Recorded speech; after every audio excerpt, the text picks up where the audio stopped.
A Saturday night in the heartland for Game 1 of the Men's College World Series. Tonight, two of the premier programs in the country are the only teams left standing.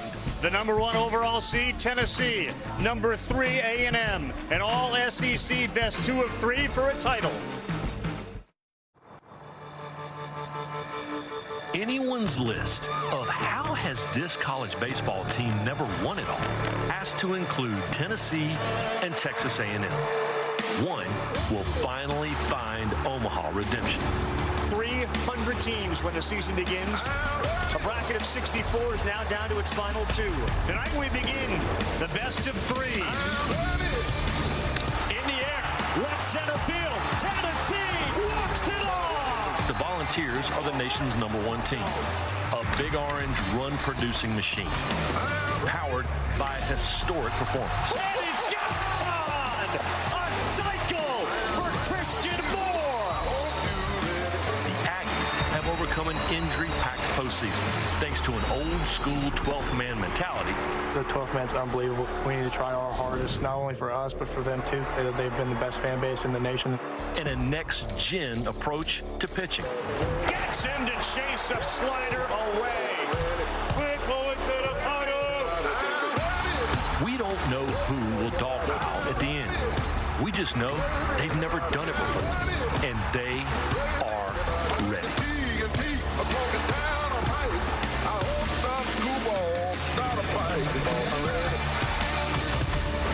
The NCAA Men's College World Series Finals, Game 1.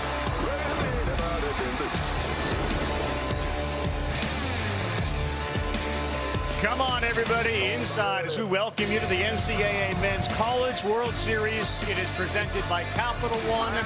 This is Game 1. The headlines from this 2024 World Series, simple. We got off to an unbelievable start. We had 3 walk-offs, and for the 3rd time in the past 4 years, the final 2 are from the same conference, the SEC. Both looking for their first title in school history. Tennessee trying to do what Miami did in '99, be a #1 and win it all. And man, we are loaded with guys that are going to be starring at the major league level very, very soon. The 8 we started with, 4 from the ACC, 4 from the SEC, and now it is Tennessee and A&M for all the marbles. And man, what an atmosphere. 85 degrees. Jim Schlossnagle leading A&M. He's brought TCU here a whole bunch of times. Tony Vitello, the head man at Tennessee, was on his staff at TCU. And here come the #1 balls. Inside, it is rocking. There's a whole bunch of orange and Aggie maroon. This, of course, is Chris Burke, Kyle Peterson, and we will be joined in a moment by Chris Budden. Let's talk about offense. We got a ton of it, and over our shoulder, there's a flag that's blowing out. Good news for Tennessee. Yeah, there was some happy boys in orange when they showed up today, and this offense from Tennessee is doing things that really almost nobody in the history of college baseball has done. 178 home runs this year. That's the 2nd most single season in the history of Division I college baseball. They're averaging 10 runs a game in the postseason. Over 50% of their runs come from the home run, and understandably so. They got 5 guys that have been 20-plus this year. Nobody in the country can say that. I don't know if there's a better 1-2 punch in all of college baseball, and this is how they get it started. Boys in orange have been hot all the way through this NCAA run. It's amazing. 5 guys with 20. There's 250 other programs that don't have anybody with 20. Now, the key is going to be for A&M, how do you keep these guys in the park? They've seen each other once in the SEC tournament. Let's talk about how the Aggies got here, in spite of the fact they got some banged-up superstars. Well, yeah, you get here with pitching, and they've run through this NCAA tournament 8-0. They are undefeated here in Omaha because of that pitching staff. Just 3 runs allowed. They're punching out way more than 1 an inning. They've only hit 1 home run. As you said, Carl, they've been banged up and they've only scored 14 runs, but the pitching and the defense has been so good. It has carried them to their first ever Men's College World Series final. Ryan Prager took a no-hitter into the 7th inning against Kentucky. In his start, he was dominant. They need that from him here tonight. Jace Lavalette banged up with 28 home runs, one of the stars in this tournament. And he will be in right field. We are ready. Hope you are ready at home. You always remember your first, and at the end of this series, one of these teams will have their first title. A&M on to the College World Series Finals. Tennessee is headed to the final finals of the College World Series.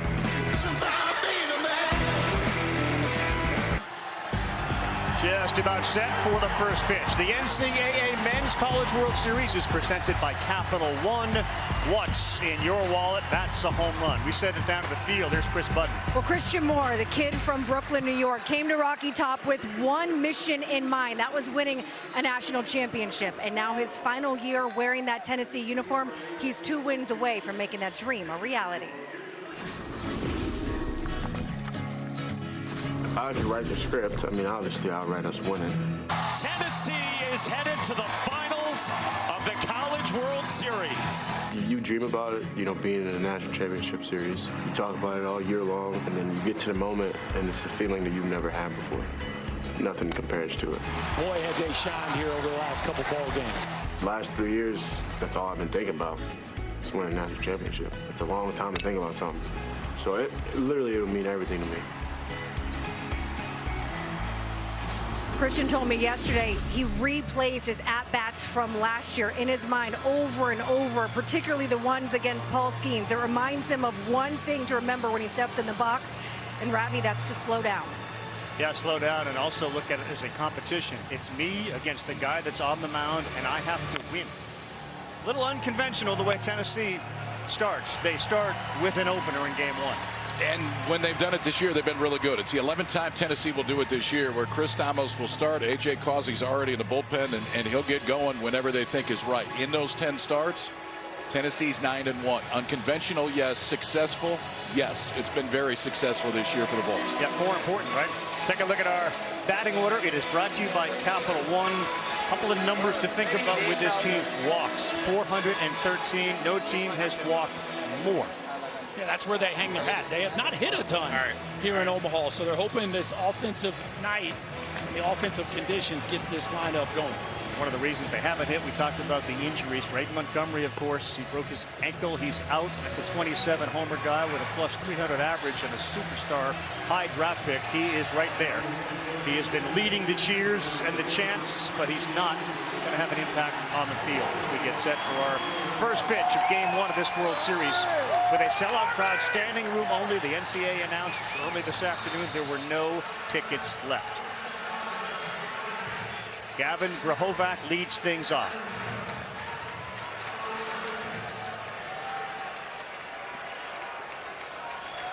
Stamos, the lefty, is ready. Wind blowing gently out towards center field.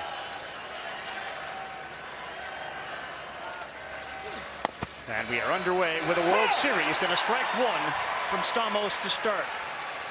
For Stamos, fastball is going to be right at 90. He's got 2 different breaking balls. But one thing to remember, in 2 of his last 3 starts, intentionally as an opener, he's only got a third of an inning.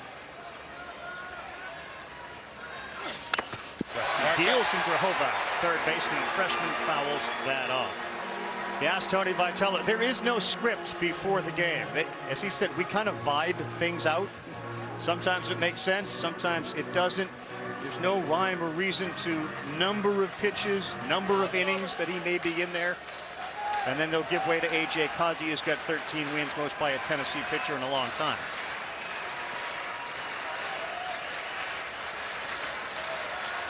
Set the defense after the pitch as Stamos is set on the 0-2. And Grahovac sends this one to right. That sheds Chapman back. He's still going back. How about a leadoff home run on 2 strikes for Gavin Grahovac? 1-0 Aggies.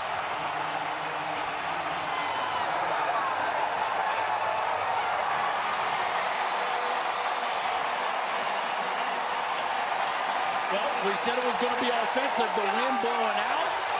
It is not a night to give up fly balls. And the first one of the evening sails into the right field seats. You talk about a fired up Aggie dugout trying to climb the ladder here late in the count. And Grahovac just gets the barrel to it.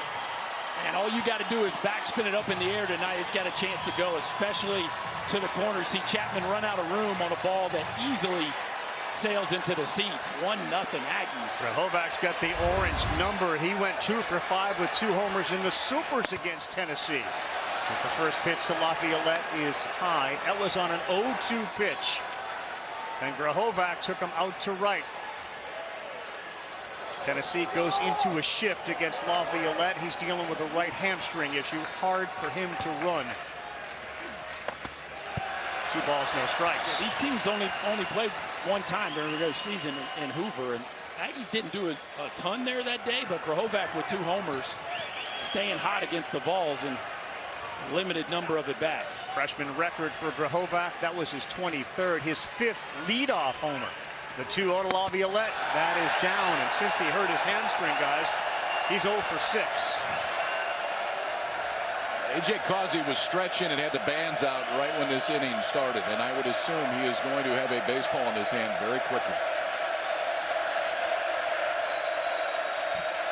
Laviolette, a 306 hitter regular season. Will they green light him? And they take it. It's a strike, 3-1. 28 home runs for the sophomore.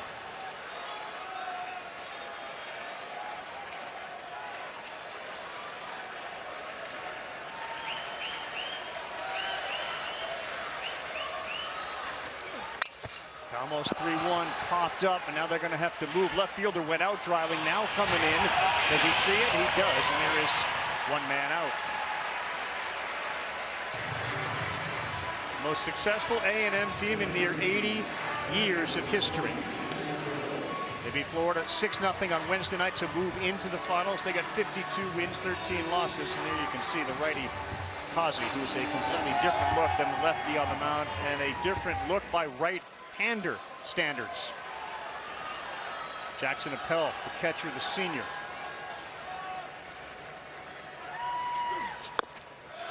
Inside, ball 1.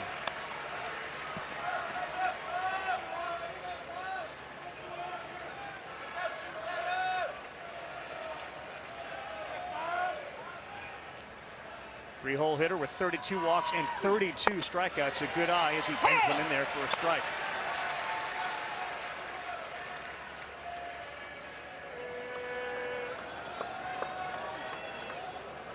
L2, like others, dealing with injuries. Obviously, as a catcher, has been nicked up, shoulder, hit in a variety of places with baseballs, but feeling much better today. On the 1-1, that's a called strike. Like Boris, it's 1-2. This is an A&M offense that's beat up. Obviously, no Montgomery, but Laviolette not moving great as he wasn't the other day. Appel, as most catchers are this time of year, has taken his share of licks during the course of the season. On a 1-2, it's down.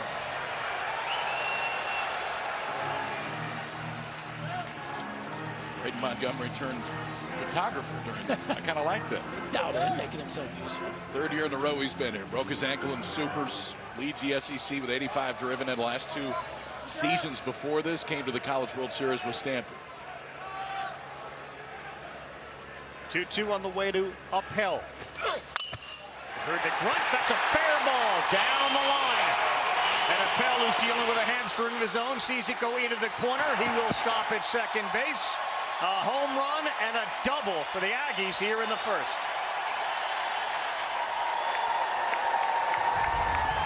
Couple pretty swings here, KP, just controlling the barrel. This ball's in there. Yeah. Like, and Appel just really commands the bat head here. A fastball designed to jam the Aggie catcher, and he gets the bat head to it, keeps it fair past Amick.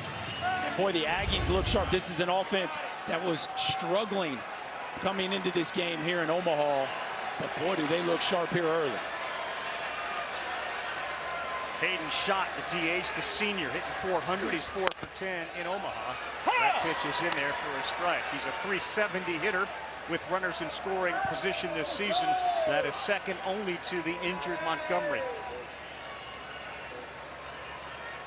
Moore at second base is about 15 feet into the outfield. Tennessee saw what I did, which is Jackson Appel hopped. He almost went on the first pitch. And this is something the Aggies want to do. They don't steal a ton, but they steal at a very, very high percentage. And Tennessee not known for paying a whole lot of attention to base runners. That's part of the Aggie game plan in this series. And if anybody's going to go, it's likely him. He's got 15 stolen bases. Doesn't get a piece of the corner. We're even at 1. Appel, who is the catcher, was basically an infielder growing up. And he kind of misses that idea of playing on the infield, but he loves being behind the plate. controlling the game. And now he's got a pretty decent lead with Curley, the shortstop, looking in behind him, and that one is to the seats. He got back-to-back Ivy League transfers in the middle of this Texas A&M lineup. One of them standing on second base, one of them at the plate right now. Jackson Appel from Penn, Hayden Schott from Columbia. Both have been integral to how good this offense has been all year. Both of Appel's parents went to A&M. He was an undergrad at Penn. 1-2 to Schott. He'll turn around. That's a ball. Yeah, that's the second time. Right. That's the second one, so that's a ball. So we go 2 balls, 2 strikes.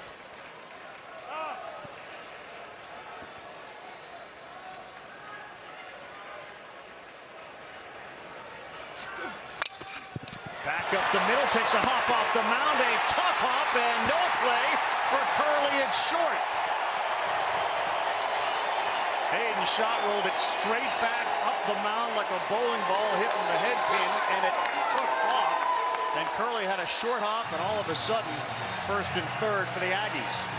Good things happen when you put the baseball in play. You just never know exactly what it's going to be. It takes a high hop off the mound, and then I think creates a much more difficult hop later for Cawley. He has to guess that one. You can't come get the short one. Can't way back and get the big hop. Schott is hurt, just like a lot of this A&M offense. He's not running great, but enough right there to beat it out. 3 hits in the inning, a single, a double, the leadoff home run, and Tony Vitello makes his way out.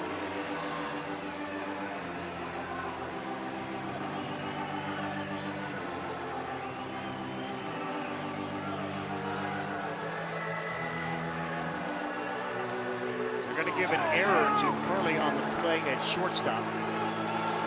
These conversations obviously happen every time that Stamos has started. He has come out of the game here recently. He said, we're talking about movies and other things. I'm not sure the conversation is as light as it's been at other times. Aggies threatening for more. They got a big bomb from Grahovac to lead things off on an 0-2 pitch. They're in business, and here comes A.J. Causey to try to shut it down. Stamos will drink now. He'll watch and he will cheer as Grahovac took him out. Wasn't in the Supers, he was in the SEC tournament that he had a couple of homers against him, and here he starts the game. Now first and third, they turn it over to A.J. Causey. His 13 wins, the most by a Tennessee pitcher since Luke Hochschafer had 15 in 05. 4.21 ERA KP, 120 strikeouts in 87 2/3 in each pitch. There is plenty of swing and miss, and for Causey, they just like the feel of him coming out of the bullpen as opposed to starting the game. Fastball is going to be right around 90. Could show you a little bit more. It's at low 3/4 action. The changeup is his best swing and miss pitch to righties and lefties. Slider gets a bunch of swing and miss against right-handers as well.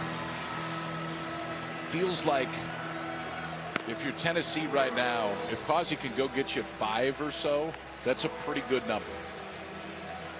And that's been the formula most all season, is whenever they give him the ball in game 1, he gives them length. He did not give them length against Florida State on Friday night. Inning and 2/3, 5 hits, 5 runs, and a couple walks. So trying to bounce back from a rough first outing here at the World Series. So the righty, after being moved into a relief role, last 9 weeks he's been dominant. He beat LSU, he beat Kentucky, he beat Missouri, Florida, Vanderbilt, and now the biggest stage in the first pitch, sweeps outside ball 1. Since he's been moved back into that role, 8-1, 2.57 ERA. He's earned the win in 7 straight outings. We are just in the top of the first, and the Aggies strike first as Burton looks at one in there for a strike. Ted Burton's the first baseman. He is a senior. 292 on the season, 9 home runs for this team. 44 runs batted in. He's got Appel at third and Schott, who doesn't run well at first. Needs that pitch on the corner. He gets it, and it goes 1 ball, 2 strikes. And that's a good sign. Big part of the problem for Causey against Florida State in game 1 of this World Series was the fastball was flat, and he doesn't beat you with velocity, he beats you with movement. That one had a lot of late run. Burton's been clutched with runners in scoring position. 365, but he strikes out there on a nasty sinker. There's 2 in a row. A backdoor two-seamer to get it to 2 strikes, and this one just starts in the middle and lets it go. Watch the late life on this, and you can see just pouring in on the hands of Ted Burton right there underneath the barrel. You are right. If you're Tennessee, that's a good early sign. Causey was not sharp his first time out. Early returns tonight. He's got his good stuff. Rahovac, a freshman, homered. Here's another freshman, Caden Sorrell. He's the left fielder. He's having a very good College World Series at 300 with a double and a homer, 4 RBI.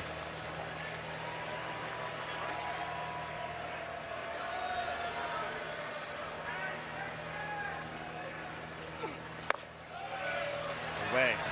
Billy Amick is at third base. Dean Curley, the shortstop. Moore is at second. Blake Burke has been outstanding offensively. He's at first. Dylan Dreiling. Kavaris Tears is in center tonight. Reese Chapman is in right. Hensley will be the DH, and Cal Stark is the catcher. The 1-0 on the way. That one is laced up the middle. That's going to be an RBI. He left it up. Shot's going to try for third. Tears' throw comes in, and he is there safely. Another freshman delivers. The Aggies got 2 on an RBI single from Sorrell. Got the young kids in this first inning now. Rahovac gets it going with a solo home run. Then Berkey back-to-back changeups, and Sorrell stayed on it. Yeah, that's a changeup just up. It's out, but it's up. And Sorrell's able to hook that one into right center field. The Aggies go first to third to continue to put the pressure on, and felt like they needed another one here after putting all that early pressure on to not let Tennessee off the hook with just one. The Aggies coming out swinging a really hot bat here early. Their ace, Ryan Prager, will take to the mound with the lead. And here is Ali Camarillo. He is the shortstop. Just 2 for 10 here in Omaha with a double, a triple, and a couple of walks. Missing away, 1-0.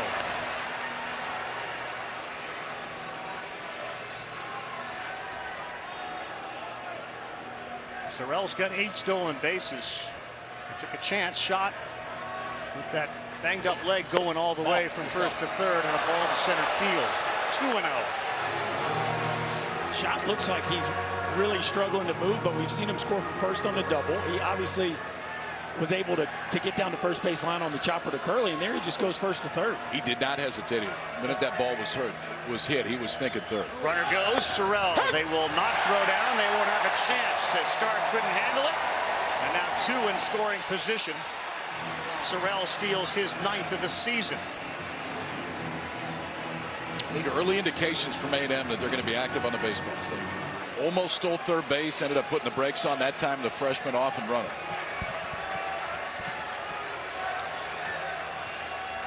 Top of the first, 2-zip. Here is the pitch, swing and a miss, 91. And we go 2-1 to Camarillo, who was a Little League star. He played for Parkview Little League out of Chula Vista. He's one of these guys that now has played in the Little League World Series and the College World Series.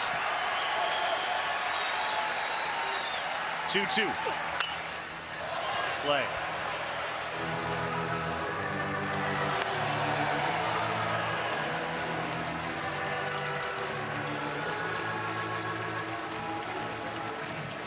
The big stage hasn't bothered him on the season, running runners in scoring position at 260 hitter. Here in the NCAA tournament, Ali Camarillo is 5 for 12. That's a 417 average. He's got a couple of ducks out there. Shot and Sorrell. Here comes the 2-2. Swing and a miss. Changeup got him. But A&M gets to Tennessee in the first. This will get you going. Freshman with a solo shot. Gavin Rahovac to get things started. Caden Sorrell with an RBI single. 2 on the board in the top half for the Aggies. Vols coming up next. This is the place you want to be. College Station, 830 miles away. Knoxville, about 9:15. So depending on your speed, you got about 10 hours or 12 hours, depending on where you're coming from. Our look at our batting order is presented by Capital One. Moore leads things off. He's been ridiculous here. He hit for the cycle earlier in the World Series. He's got 6 leadoff home runs. He's got 6 leadoff homers, but Kavaris Tears down there in the 6 hole. Do not sleep on him. Leads his team in homers and ribbies. It's an offense that's scary top to bottom. He's a pretty good left-hander today, and one that was outstanding in his only start here at the College World Series this year. 6 2/3 hitless to start for Ryan Prager. Prager gave up 2 hits Later on to Kentucky, was lifted in the 7th. Tons of strikes. Sometimes you may think too many strikes. Just 20 walks and 118 strikeouts. But really good swing and miss on everything, and is not predictable. He will throw any one of the 3 at any point. A&M pitching in 3 games, 3 runs allowed, which is tied for the second fewest since aluminum bats came into play. They've got 12 shutouts on the season, matching a program record set in 1990. In 3 games, they have 37 strikeouts. But it's not easy against this lineup. In a lot of ways, it looks and feels as close to a major league lineup as a college lineup can be. And more will be playing at the next level. Second baseman, a junior, 6'1", out of Brooklyn, New York. In this World Series, he's hitting .571. Swings at the first one, and that's a souvenir for a fan here. So matchup to watch in this game is how Tennessee does against that elevated fastball. On the year, this Tennessee offense has hammered fastballs, but it's been mostly in the middle to bottom part of the zone. Prager likes to elevate the fastball. You see him jam more there with that first one. It's going to be definitely something to circle between Prager and this Tennessee offense. One and another one out of play. Another strike from Prager. That's the one they want, right? That's that one right in the middle of the thighs, and more just a little tardy with the barrel there. That's the one they want, and that's the one he's not trying to throw. You could see the glove there of Jackson Appel was up at the top of the zone. Prager missed his spot, but got away with it.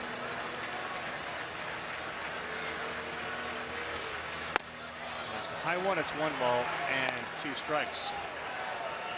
To Berkey's point, upper third, the batting average .279. Get it down, it goes way up. Down on the bottom, it's almost .400 with a slug of .739.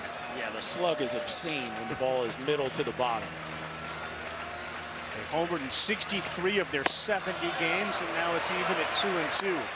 And Chris said that Moore tries to slow everything down. How do you as a hitter do that? I think your breathing, your routine in between pitches, all those kinds of things, just trying to really stay present and not try to do too much. A guy like Christian Moore doesn't need to get the bat head out to do damage. He can catch it deep and still launch one. 2-2. This is popped straight up on the infield. Camarillo, the shortstop. And there's one down, a big out for Prager as he threw him an off-speed pitch. 4 straight fastballs to start that at bat, then the changeup that, even though it was elevated, the velocity difference was about 14 or 15 off of what that fastball was, enough to get Christian Moore out in front. Here comes Blake Burke, another big-time long bomb threat. The first baseman, a junior out of Brentwood, California. He's been great in this College World Series, as you can see. Homer, 5 RBIs. There you go. And a left-on-left delivers. And that is just down. 1 ball, no strikes. It's a Tennessee team that is equal opportunity success against lefties or righties. There's very little discrepancy in the numbers. And the sun can be a factor in the outfield for both the left and center fielder.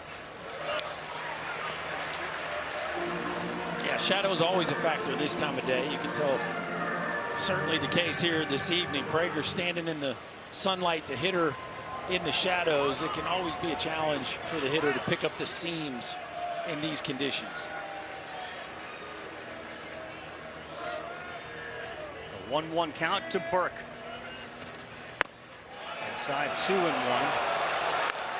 They saw him for what, $1 2/3 in the SEC tournament. Anything to take from that? I know it was so short. Not a ton. Yeah. You know, I think it's you'd rather have seen him than not, but right. The outing was pretty short. And that was by design. 1 out, 2-1 pitch. Oh, here you go, Jack. 2 balls and 2 strikes.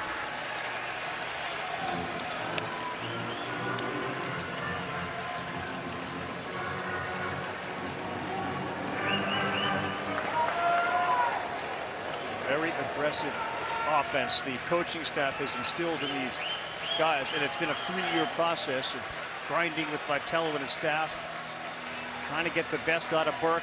He hits .317 with 2 strikes, and this one is lifted in the air. Shallow left field. Can Sorrell see it? It is a diving effort in foul territory, but it drops. He battled the sun the entire way. Ball stayed in the air a long time. I think off the bat, on the mound, you're thinking that that's going to be an out somewhere. And Caden Sorrell, late jump as far as when he really started going. I don't know if he didn't pick it up right away, but that was the difference. Lays out at the end, just off the end of that glove. If the break is right, I think he makes it on his feet. Yeah. The shadows for the hitters and the sunlight for the left fielders. Always part of the story when it's sunny here at Charles Schwab Stadium. And as you can see, it is a bright sunshine here. Prager ready on a 2-2. Called strike 3. For a strikeout, like a change-up again, and he's got 2 down on 2 up. They'll go left on left changeup. We talked about it at the beginning with Prager. I mean, it's either fastball, slider, changeup, and you can about flip a coin in any count. This one may have been just a bit down, but it wasn't down too much. Blake Burke definitely thought it was. Changeup called for a strike, first strikeout of the night for Ryan Prager. Well, all 3 of these guys will likely hear their name early in the draft. This is Billy Amick, the third baseman, a junior out of South Carolina. Swings at the first pitch, and that changeup works again. It's 0-1. Prager looks very comfortable right now. Yeah, really pulling the string on that changeup. The velocity difference giving these Tennessee hitters trouble. You said it, KP, about 12 to 14 miles an hour off the heater so far, and none of them have been able to stay back. Same thing. 3 in a row. Changeup to get Burke looking now. Changeup's the first 2 pitches to get out in front of Amick, 0-2.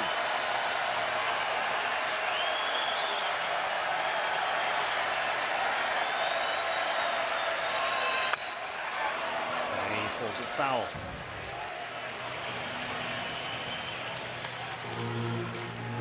Tennessee has scored about half their runs, a little more than half by the home run this year. But here in Omaha, only 8 of their 25 have been a result of the long ball. And 14 of those 25 homers have come with 2 outs. The 0-2 inside. At 52% of Tennessee's runs this year have come via the home run. That's the top percentage in the country. Guess when you had 178 of them, that makes some sense. Yeah. 1-2. Yep, not a single fastball yet in this AB. And not a lot of balls thrown either by Prager. And it's interesting, like Max Weiner, the pitching coach for Texas A&M, does such a great job with his prep and his studying of each hitter. 2 outs and nobody on.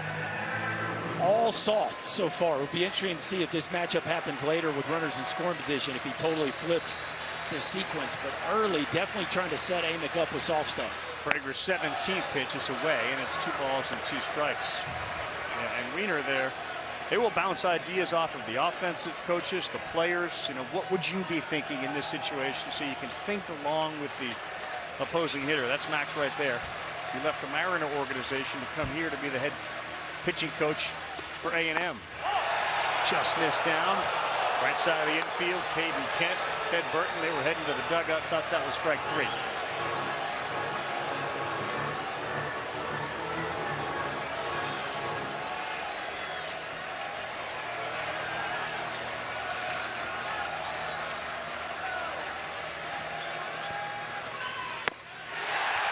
Didn't know what was coming. Change-up, fastball, slider instead.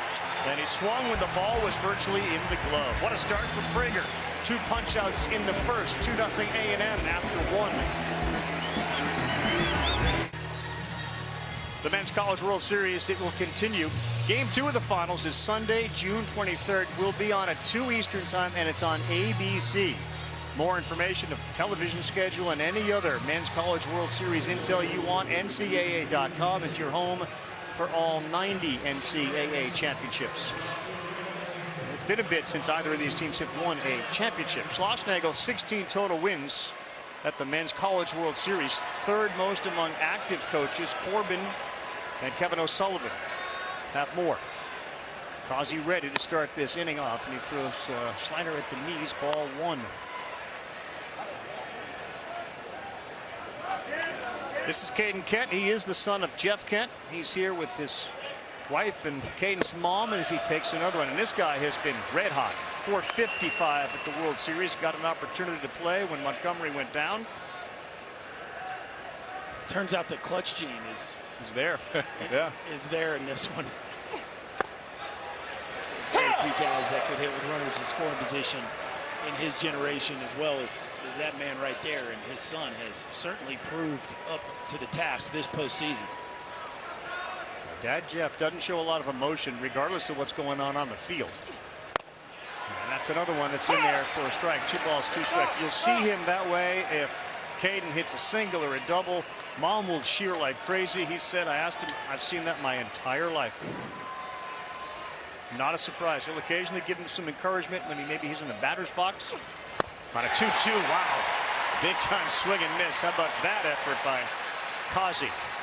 Let's go back to the unique relationship that the TCU baseball team, and in particular the head man, Jim Schlossnagle, has with that guy to his immediate right, Tony Vitello. He hired him to be an assistant coach and really the recruiting coordinator.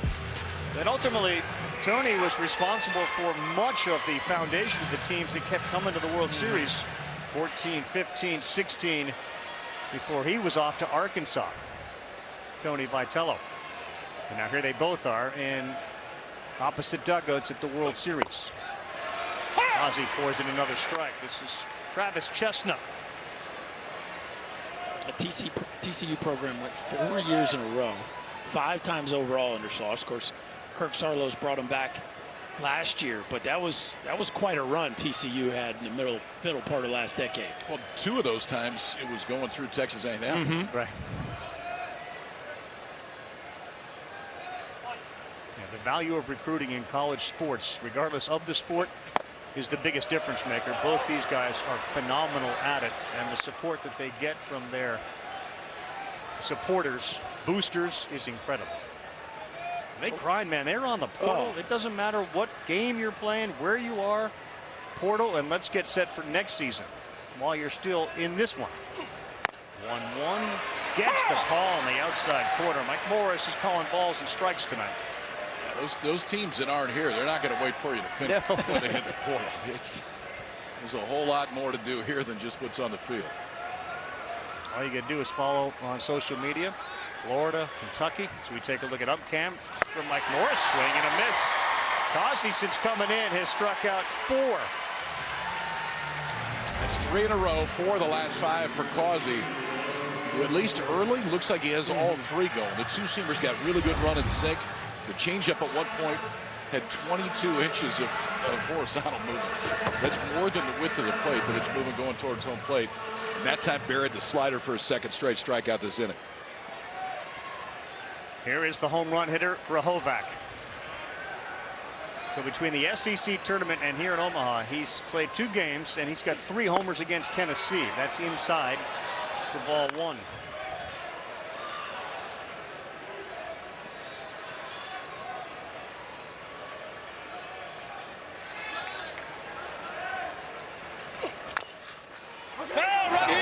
Right here. Foul ball. So I'm sure there are a lot of people watching who wonder, so why, Kyle, did they get into Stamos start? Causey comes in, he looks great because he's got 4 strikeouts and 5 guys. How does that happen, and why do you stick with it? Well, it happened because A.J. Causey wasn't great when he was starting. And so it was Frank Anderson and Tony Vitello saying, okay, we know that Causey needs to be in the game. Does it make sense to have somebody go in there first? And Stamos was the guy that made the most sense. Just try it. The longest Stamos has gone this year is 3 1/3. But try it, yes. And then it worked, and then it worked again, and then it worked again. And Causey looked better in that role. Honestly, looked kind of like he does today. Yeah. Well, it worked from the standpoint they won the games. Right. And they also, I mean, A.J. Russell, don't forget this team's most talented arm, and the guy who threw the first game of the year has essentially missed the whole season. So, you know, they had a huge void to fill, and they knew Stamos and Causey had to do it in some capacity. And so when Causey started struggling as a starter, they just kind of, let's go with an opener and see if he's better out of the pen, and they just wrote it out. Definitely non-traditional, though, for a team of this caliber in game 1. 2-1 to Grahovac. That's outside. 3 balls and a strike. Say this, too.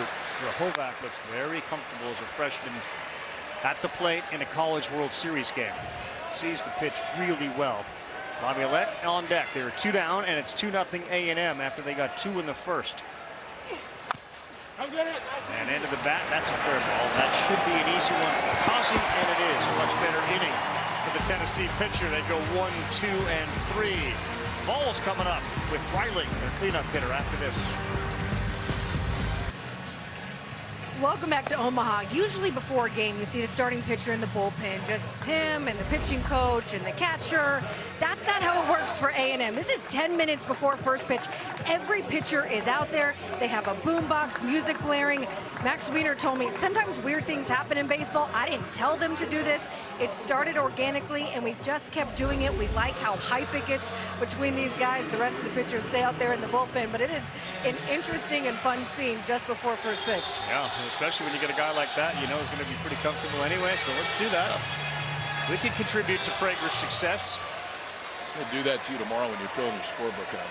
I love that. Berkey, we're going to just non-stop encouragement for you. Would you help that? There you go, Berkey. Here we go. You got a playlist or something you want to give us? We can boom it for you. I'd like that. Okay.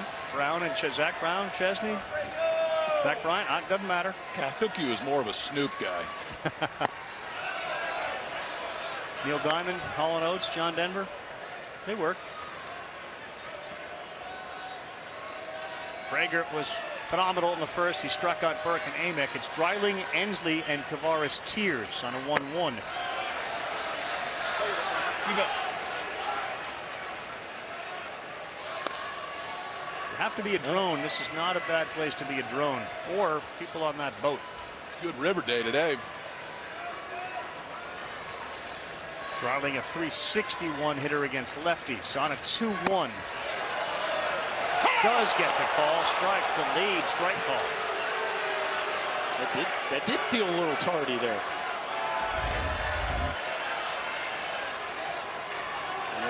It's a 50-50 pitch. Mike Morse didn't come out of his crouch very quickly on that one.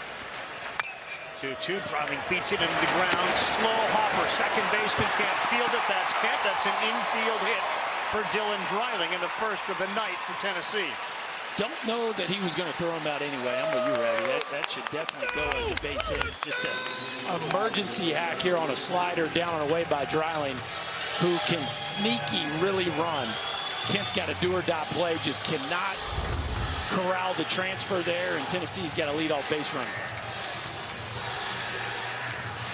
Not easy to run against the lefty Prager. He has got 4 steals this year, and here's Ensley, generally the center fielder.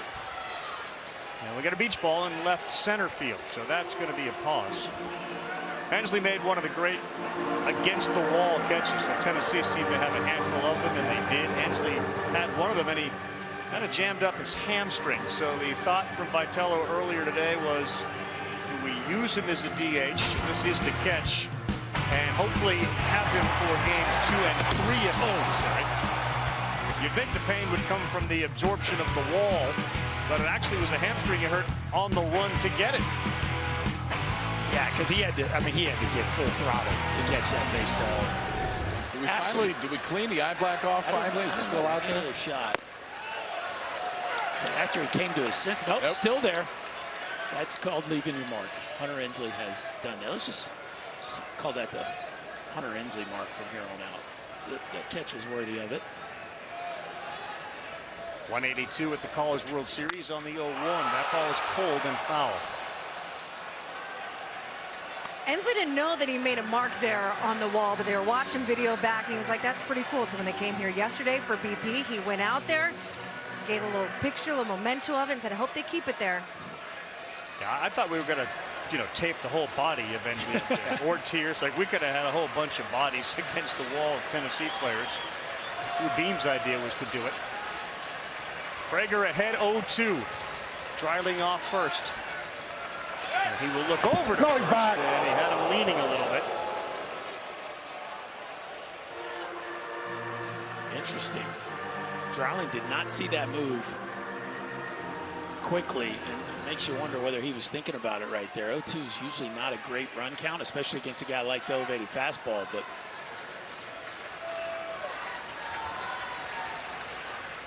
Prager to the plate, and that one is fouled off. Now, Ryan Prager's dad, Howard, he played at UT Arlington for 3 years. He also was with the Louisville Redbirds, originally drafted by the Astros. The Louisville Redbirds, okay. Maybe I caught a couple of his games growing up. The old fairgrounds. I played there. It's like playing in a parking lot. Yes, a green parking lot. Yes.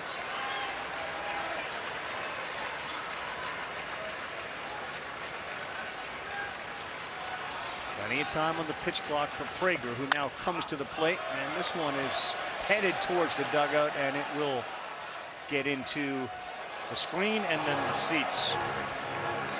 We talked about the two Ivy Leaguers that A&M has. Prager is the high school valedictorian at Hillcrest High School. He had TJ surgery, Tommy John, after his freshman season. Him too, huh? He's another one. Yeah. With dad, Astros organization, you know, he's got a lot of buddies. He went to the LCS between the Astros and Rangers for Game 7.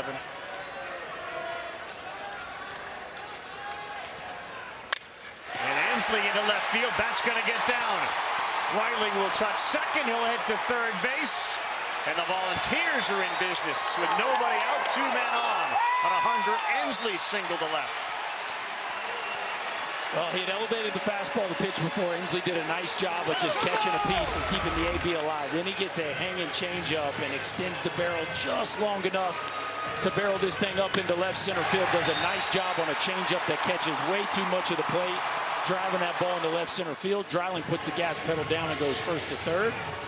And here come the Vols. I think one thing to watch too with Prager, that changeup's right when it's down. Swing and miss percentage against righties this year is about 45%. They swing through it a bunch, elevated. Tennessee's taken 2 pretty good moves at it. And Kavaris Tears, the right fielder, has been terrific here in Omaha, hitting over 300. He's got a double, a triple, and a couple of homers. Swings at the first one, and this one may be playable in foul territory. Rehovac says it is, and there's one down. That's a big break and a big boost for Prager to get Tears on one pitch. Another one of those fastballs down that Tennessee's hunting, and Tears just wasn't quite ready for it. Tardy on that swing, gets jammed. It's a pop up to third. Wow, you talk about it. Big out, not just the first one, but especially with a hitter as hot as Tears. Here comes one of the California kids, Dean Curley, out of Laverne, California, at 6'3", 212. He's a freshman. A&M got their 2 runs from freshman bats. Can Curley do the same for the Vols? Big kid at shortstop at 6'3".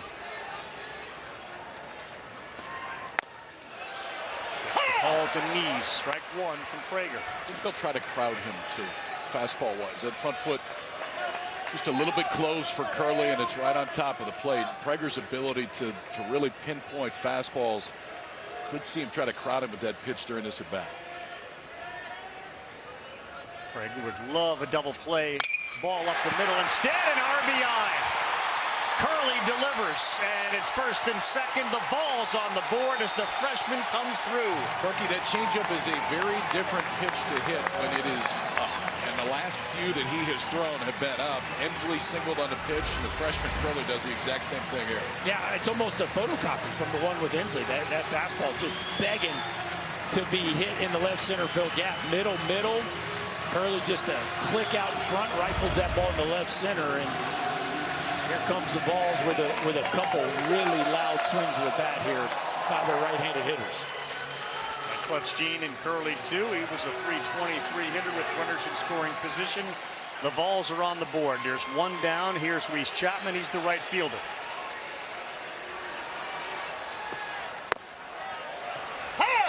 Fastball for a strike. Chapman's a sophomore at 6'1", 212. 276 on the season, 7 homers, 5 doubles. Remember, Ensley out there has got a bit of a hamstring issue, and this one has popped up to left and should be playable. The sun behind a big cloud, so Sorrell has an easy time following that one.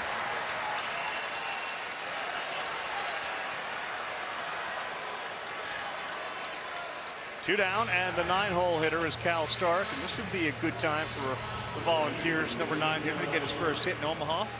Yeah, of all the guys in the lineup, Cal Stark is the one most susceptible to that ball above the belt, but he's also very dangerous, the one at the bottom. And so we talked about this kind of the theme with the whole lineup, but Stark probably as much as any. Prager better get it up.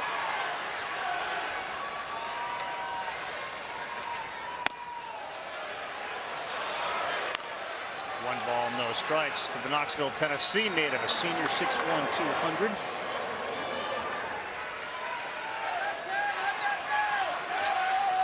Outfield playing fairly deep, especially in center field. Chestnut is way out there. 2-0, and the very dangerous Christian Moore is next up for Tennessee.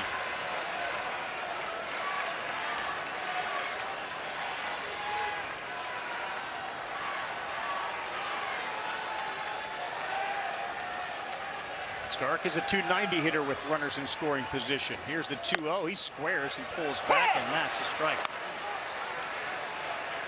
Taking one? Yeah, just straight taking. 2-0 count with Simo on deck. I guess, you know, you wonder if that came from Stark himself. Obviously not seeing it great, but that was a dead red count. 2-1, that's a line right to the first baseman. Tim Burton. Stark retired. They will leave 2 on. They do get 1. 12th man is amazing. It's something that I've never seen in my life. Our home atmosphere, it's been the best in college baseball. Shows how much that the players, the fans, and especially our university care about this program. I mean, they've put just as much as what we have into this season. It really feels like they're kind of giving us that extra nudge, and the fact that we feel that here in Omaha is crazy. To be able to reward that fan base would be just life-changing. And the atmosphere at all the SEC universities, especially their baseball fields, are so critical to their success. The 12th man has been huge. Tosnagel went there. He talked about improving things. They, like Tennessee, are going to have huge, big dollar renovations to their home ballparks. Yeah, both these schools have dedicated a lot of money to the improvement of their facilities, and both these head coaches have these two programs rolling. Here's the dangerous Laviolette, and the first pitch to Kazi is a strike.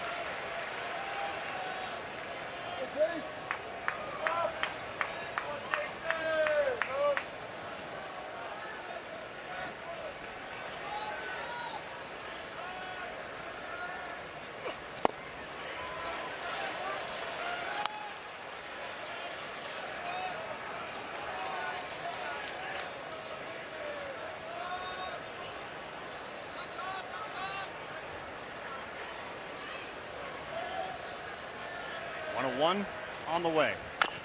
Foul speed pitch, and it's 1 ball and 2 strikes. So Kazi's a real interesting story. He went to the Viper Baseball Academy in Huntsville, Alabama. They kind of had an idea about how to fix him. He was a traditional over-the-top guy. He said, let's scrap being like everybody else. He is a wiffle ball player. Like literally a wiffle ball player. Here's the difference today, okay? So the two-seam fastball at one point today had 22 inches of horizontal movement to the arm side. He threw a slider that had 15 inches of movement the other way. The plate is 17 inches wide. The gap between where his baseball moves arm side and glove side is over 2.5 feet. That's not easy. No, that's hard to handle. Yes. Here's the 1-2 from him, and that one is again fouled. So he basically described this concept when he was really, he's 13. He said it was like a cheat code.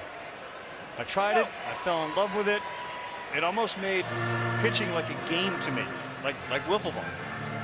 And he experimented during the offseason against his 12 or 13 U travel season. He shows up early for training to master that sidearm sinker. He spent a year working on it, debuted it in his 14 U season, and his confidence went through the roof. So it's like a sweeping sidearm curveball.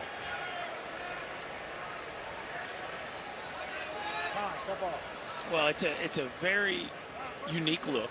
You see so many overhand right-handers with high carry fastballs in today's game. So when you see that low three-quarter arm angle, you see the ball moving more horizontally and less vertically. It's hard for a lineup to respond. It's inside. And that's the game changer for him. When he can front hit a two-seamer to left-handers and then throw that changeup away off of it. Even if he doesn't get that call, oftentimes he has the hitter set up to go changeup away. But that one right there is hard to pull the trigger on. Close pitch. Causey wanted that. Didn't get it. And it's even for Laviolette. The wind blowing again. Very gently out to right. On a 2-2, he will not chase. It's also one of the reasons he stands on the first base side of the right. Is it makes it easier to go to that front door two-seamer. It's a lot easier to get through it. But when you're going away, man, that ball is flying away from a left-handed hitter. 3-2 on the way and 3 on the right side of the infield for Tennessee, and he fouls the changeup off. It's interesting. I just noticed Tennessee's not doing pitch com right now. They're doing signs. Actually giving signs. Yeah, he shook just a minute ago. Yeah, like this is we got a little blast from the past going on. I don't know if that's a Causey wasn't digging it or what's going on, but Cal Stark's getting the sign and flashing it into his pitcher. This is old school baseball right now. Wanted to come inside with that fastball, and he missed down and in. First walk that A.J. Causey has allowed. Laviolette will go to first for the leadoff man of Wolrd in the third.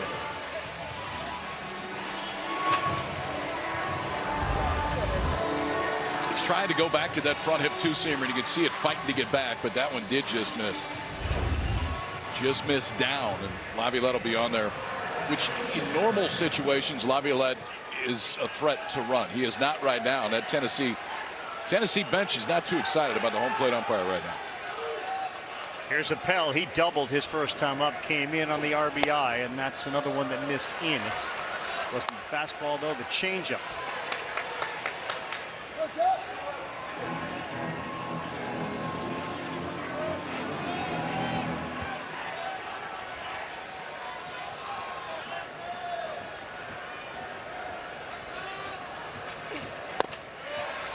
Good one. Evens it up, 1 ball and 1 strike. Cal Stark just did a pretty cool thing there to his pitcher. We see him take that deep breath. Stark, the veteran catcher, really in the trenches right now with his right-hander, trying to slow him down, making sure this inning doesn't get away from him. Off again, the pitcher this time, and that's going to result in a hit. Wow. Couple of breaks for A&M early, one off the mound, another one sent sky high, and Appel reaches for the second time. It is foot or to hit the rubber? I thought it was foot. Yeah. I don't know if they turn 2 here because Curley was pretty deep, but they're absolutely going to get 1 because Curley was pinched up the middle. But the minute it goes flying up into the air, no chance for anybody. Leadoff walk. And the single by Appel to follow it. Frank Anderson, the pitching coach, will make his way out for the first time. And I can promise you, he will wait for Mike Morris to come out and say hello. Yeah, there's Mike Morris there. He's throwing some stones off the mound. He's running warm right now. We'll keep an eye on it when Morris goes out there because he will wait. But one of the things that Vitello and Anderson did, they brought in some major league pitchers as he heads out there, including Spencer Strider to talk to the team. And Stark asked Strider a question. Let's see how this exchange goes.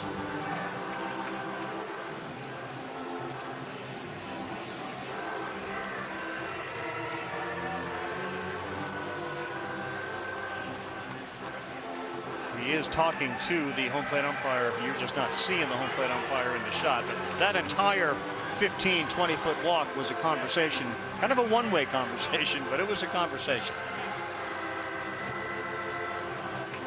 Well, really, you watching that replay, not an easy chance, Kyle, but Causey had a chance to make that play. And it's a 1-6-3. You brought up they could have made the play up the middle. Pitcher could have made that play as well. Change up the shot, strike 1. So Stark asked Strider a question like, when did you see your game elevate? What did you do? And Strider said it all changed when he got the mental side of baseball. And all of these pitchers, including, and maybe most important, Causey, bought into the value of the mental side. 0-2. And you could speak to that. It unlocks another aspect that when you're just throwing and you're throwing well, you don't really think much about it. No, it's the best time. When it's just kind of happening and you get into a rhythm and get a momentum out there. I do think, too, with Causey, he really understands his stuff and has a ton of trust in it. And rightfully so, man. He cannot throw a baseball straight if he wants to. That's a good problem to have on the mound. What will Schott do with 2 strikes? He sends one up the middle. That's good for a hit. Laviolette will round. He will come in. To third goes Appel. Hey, they take advantage of the break off of the pitcher. Schott delivers his second hit. And the Aggies have a 3-1 lead. Well, Tennessee keeps getting burned with 2-strike mistakes. We saw Rahovac launch one earlier. This is an 0-2 changeup that's just middle and doesn't have the late depth that you normally associate with that A.J. Causey changeup. And I'll tell you what, Hayden Schott just too veteran of a hitter to get him to roll over that one. Stays through it, rifles it right back up the box. The Aggies add another. Columbia transfer has been big for the Aggies here early. They lead at 3-1. There's nobody out. Still men on the corners. And a bunt down the first baseline. They'll have a play at the plate. Here's the throw. The tag is applied. And what a read by Blake Burke. He came charging on the Burton bunt, and they cut down Appel.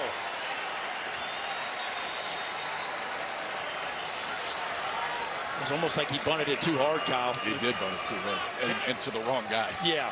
Blake Burke does a really nice job of charging aggressively and can really throw on the run. And Appel got a pretty good jump, but Burke came down his throat hard. The bunt just a little too hard, and Stark with a nice job of securing that baseball as they just barely get Appel at the plate. Yeah, they do barely get him, and they're going to watch the left hand. Yeah, the tag's there, right there. I think this one's upheld, but it was a lot closer than I thought it was in real time. That left hand just about got in there.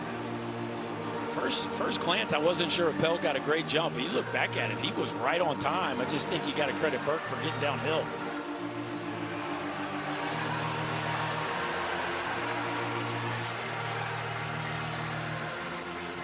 The crowd get a chance to see there's a large screen in right field. The Tennessee faithful are watching it right now. And Rocky Top is convinced he was out. Did you see that ball in his glove? That was a good job to go grab it with his bare hand to make sure, because that ball was moving around in his glove before Cal Stark went to make the tag. Yeah, normally there you'd see a catcher kind of swipe, but he does a good job. He didn't catch it clean, and he knows he's going to take a blow. After further review, the ruling on the field of out is confirmed. Texas A&M is charged 1 challenge and has 1 remaining for the game.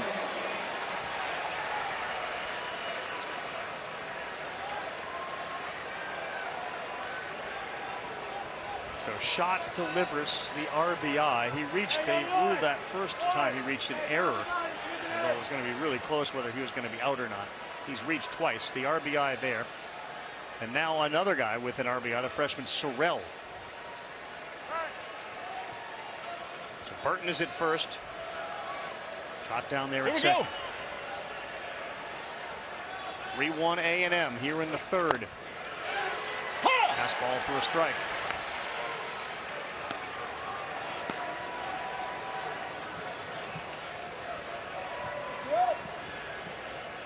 Love all your players, but I tell you one thing, A&M really thinks Sorrell is going to become a terrific player. He swings and misses at that. He kind of feels like he's next, doesn't he? Yeah. The body still has such another big jump or two in it as well.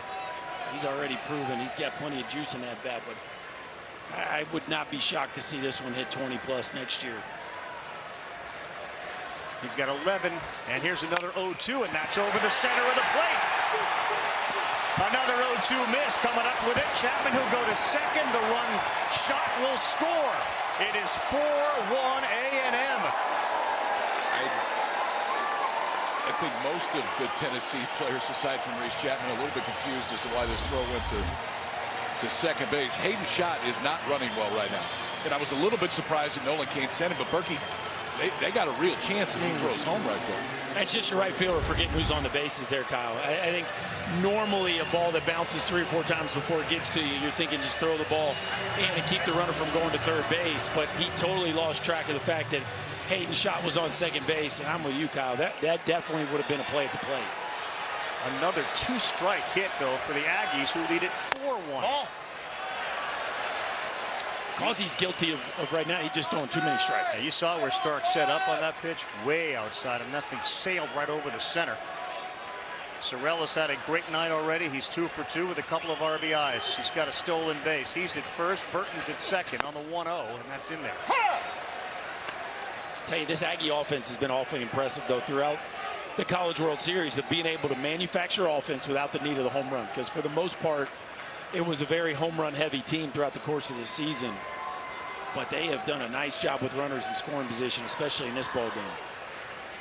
1-1 of the shortstop, Camarillo.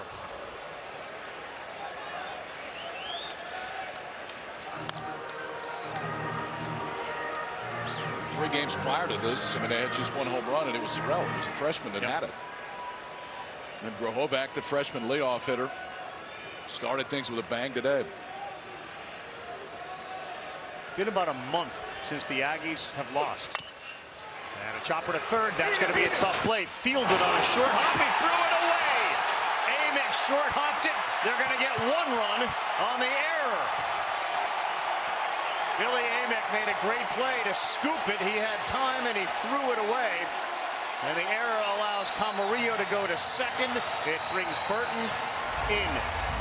Yeah, he did a nice job charging this baseball. Camarillo gets jammed, but he catches it awkwardly. See how much in the palm that is. I don't think he ever got the grip.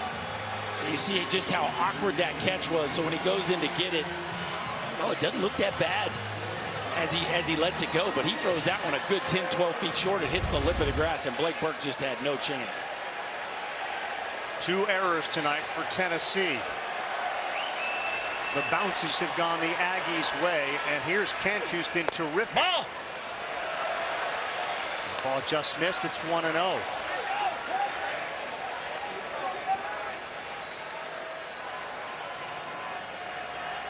Shell-shocked. Vitello.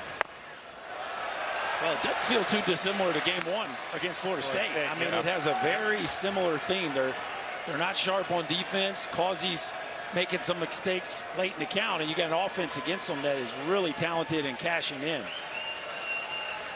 2-0 to Kent. And that one off the end of the bat, but into center field. Sorrell scores. Camarillo scores. Caden Kent has arrived, and it's all A&M. They lead at 7-1. If you just watch A&M for the first half of the season, you're saying, who's that? we didn't see that guy. When Braden Montgomery went down, Caden Kent got his chance. All he did is hit a grand slam in the Super Regionals. Has continued that hot hitting over here to the College World Series. That time got an elevated changeup, didn't get all of it, but got enough of it to drive 2 more, and it is now a 5-run third for the Aggies. Caden Kent has 26 ribbies on the season, 12 of them in the postseason. He's been incredible. They will try to run 2 if they get another opportunity with Kent. Travis Chestnut's the 9-hole hitter. Just think, they had not bunted with first and third no outs this season. The out came on the bunt. Yeah. They have 4 sack bunts the whole year. Yeah. Well, there's another one. Check that.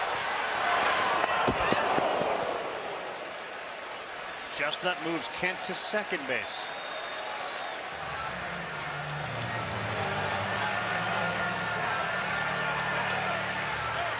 A 5-run third inning.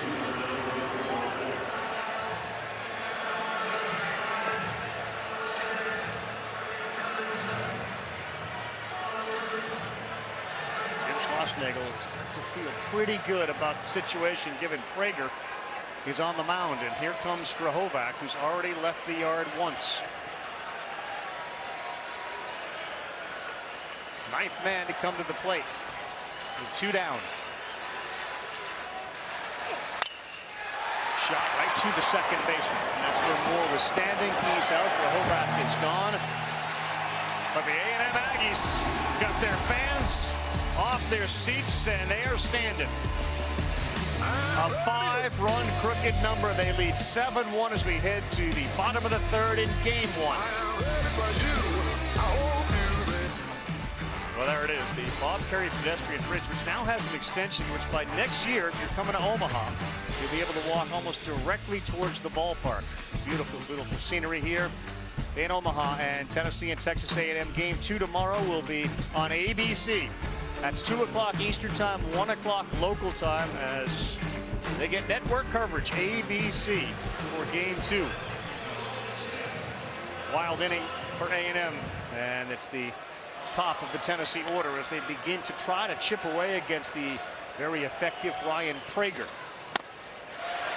Big swing there from Moore.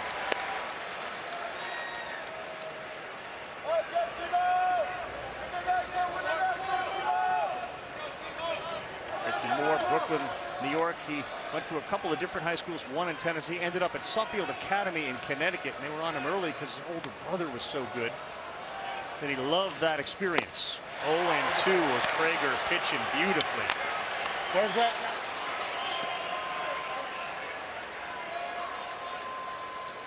He's the second guy in the history of this tournament to hit for a cycle. Second person to do anything in the history of this tournament. That's pretty good. That's pretty special. And you get your name next to Jerry Kendall. Yeah. His mom and dad said they have been massive supporters. Again, an older brother, terrific athlete, and here he is on a big stage. Behind 0-2. Prager hasn't made those mistakes with 2 strikes. Swing and a miss, and Moore is gone. Third strikeout for Ryan Prager. So far today, Prager has looked a lot more comfortable out of the windup than out of the stretch. Tennessee got him in the stretch in the second inning after the leadoff single by Dreiling, and that's where started doing some damage. Changeup was coming up in the zone. 0-2 count right there. Just trying to run that fastball up and away, and enough off the plate to get Christian Moore swinging. And now big Blake Burke, 6'3", 236. Got the head out way in front of that, and he pulls it foul. He's reached safely in 18 straight games, 17 hits in the NCAA tournament, the most of any player coming into this one. And his home run last Wednesday was the 20th of the season. That gave Tennessee that number of being the first Division I team in history to have 5 20-homer players in a single season.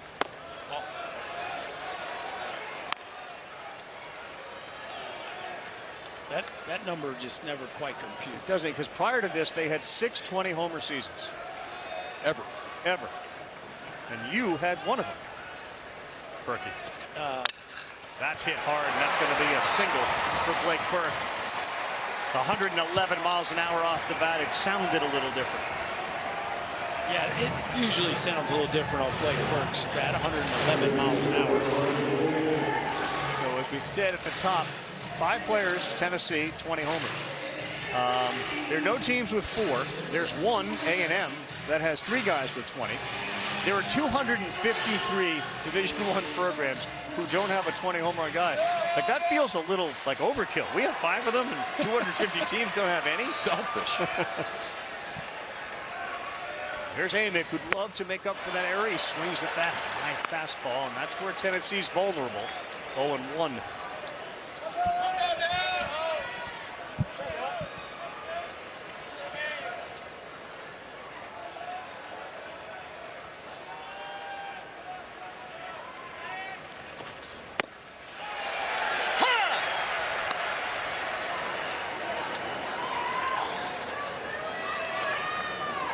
You see Billy Amick take a fastball, he's guessing. This is a guy that does not take too many fastballs. Prager has him on his heels. Yep, 0-2.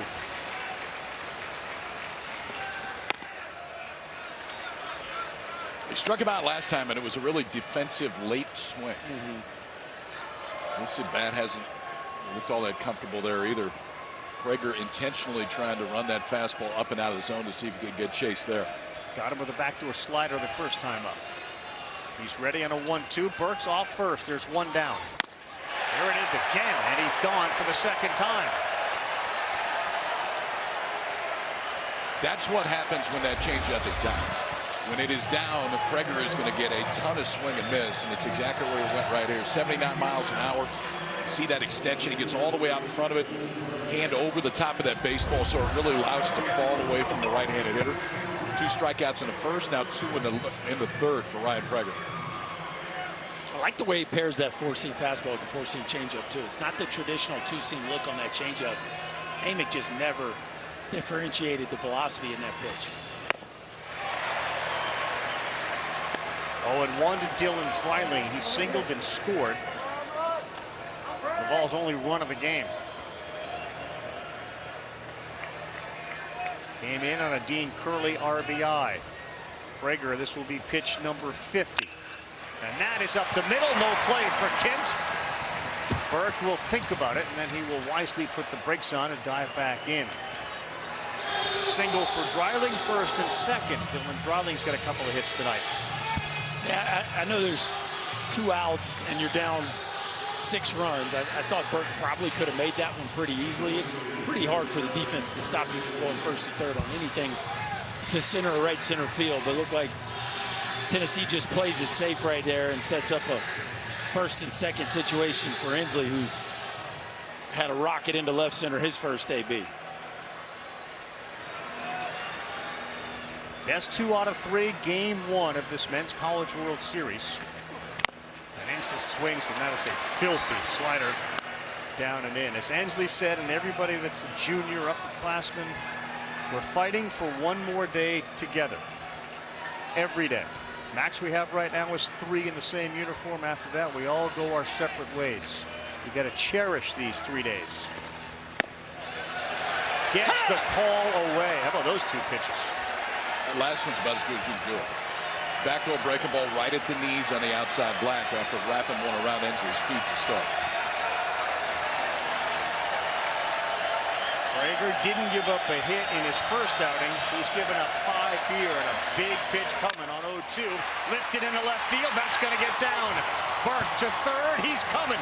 Here's the throw, and he beats it. Hunter Inslee is 2 for 2. As he drives in a run, and Tennessee chips away a little bit, 7-2. Hunter Inslee not in his typical center field position, but in the DH spot. He has delivered now twice. Change up there, kid, here. No, fastball. Yeah, fastball just caught way too much of the plate. Right down Broadway. Inslee almost a repeat of the first line drive he hit. And the middle part of this order here with Dreiling and Inslee continuing to stay hot. He's trying to extend this stay and turn tonight around. Now a 5-run deficit. This guy can leave the building in a heartbeat. This is Kavares Tears. Looks like some guys are getting up in that A&M bullpen. There's Josh Stewart. He's been outstanding here down the stretch. On a first pitch swing and missing from Tennessee against Prager.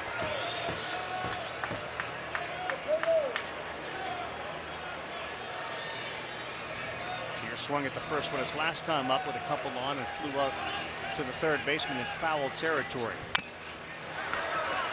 Prager jumps ahead again, 0-2. Another guy that met the wall with an unbelievable catch, Kavares Tears here in Omaha.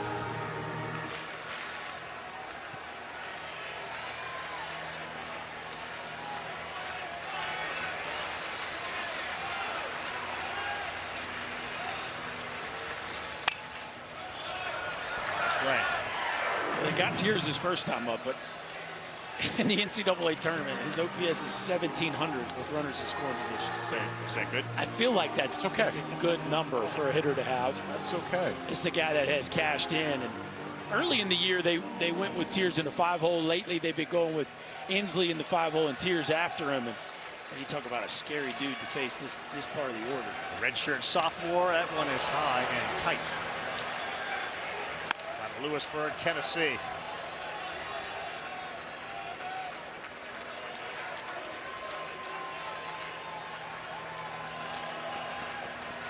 Dreiling at second, Inslee at first. Prager goes 1-2. Swing and a miss. Prager strikes out 3 in the inning. He's got 5 in the game. Back to the changeup, and when it's been down, it's been outstanding for Prager today. Ball's at 1, 3 hits in the inning, put another one on the board. But Ryan Prager struck out 5 in 3 innings. The Aggies lead it by 5. Third time last 4 years Last two teams are from the SEC. They have dominated. You see Florida in 17. Vandy won it twice. Mississippi State, Ole Miss, and LSU. Last 6, they've won 5 of them.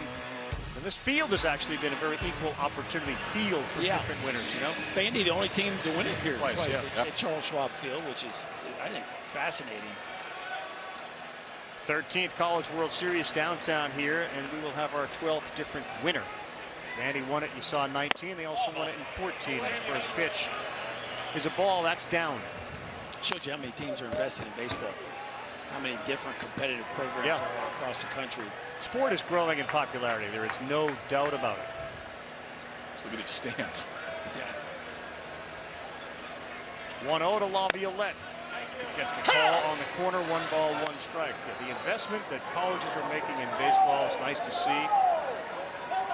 May at some point see what scholarships for everybody on the team. Yeah, feels like that's around the corner. 2 programs here that are putting 9 figures in their facilities.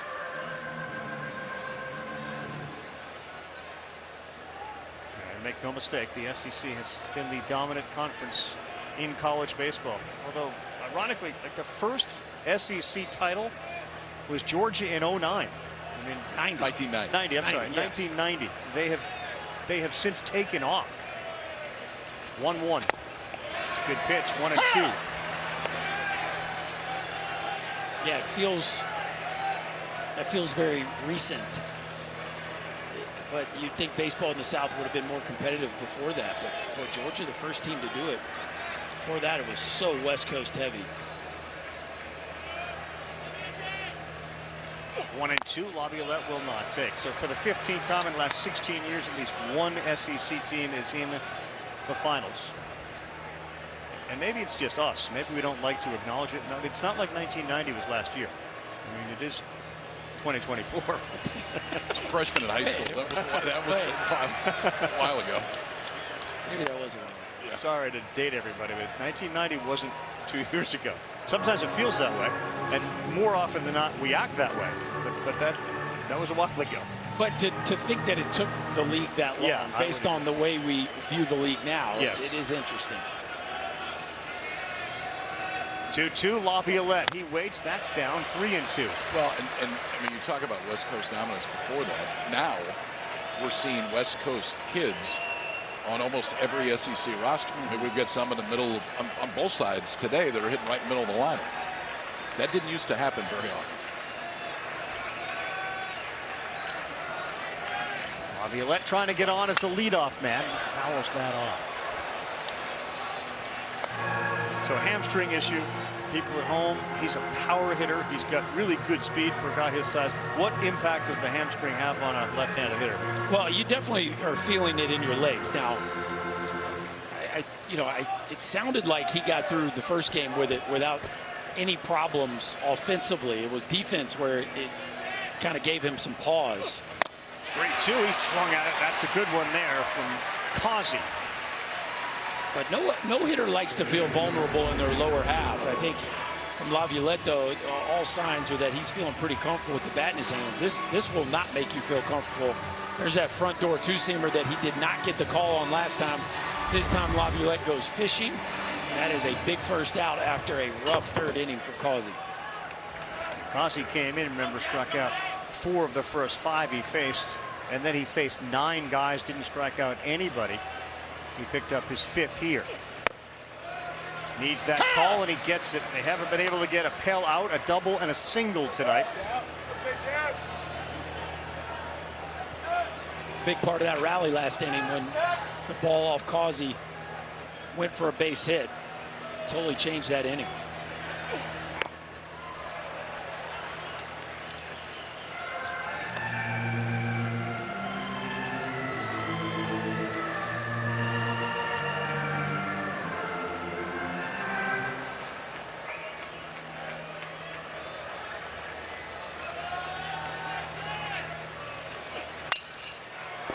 Play.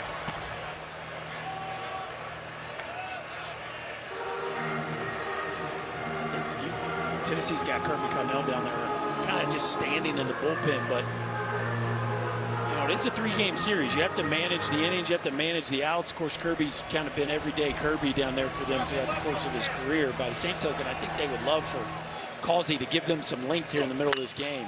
1-2 this ball. Pulled down the line. Given a look is Chapman.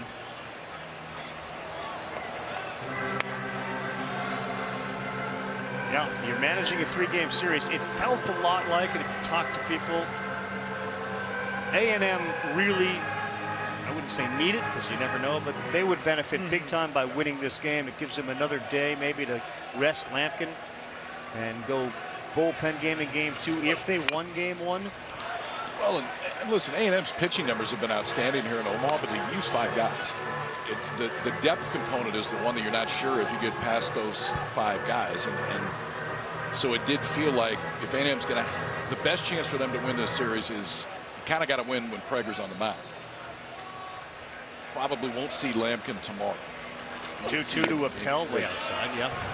Yeah, if you win the first one, then you have the luxury of being able to rest Lampkin to try to get the best effort and give him the most rest possible from him. Because again, with Shane Sadeo going down in the postseason, they're short a starter. 3-2. Oh, snared by Causey. Didn't bounce off the mound, didn't go off his foot. He picked it clean. He heard you. He heard you on the last one. Maybe Causey can make this play, and this time lands in a good fielding position, gloves in a good spot. That's not an easy one, too. So got back to him pretty quick. Almost harder. Like that ball is way outside of the frame of his body. The other one was right off his shin, and boy, that inning would have looked much differently if he was able to glove that one the way he did the most recent one. Their shot reached on an error, then singled. And there's that pitch. He's got that one working now. That 2-seamer into lefties to get ahead 0-1.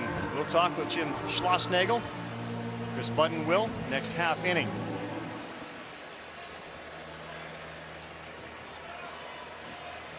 They arrived onto campus in 2022.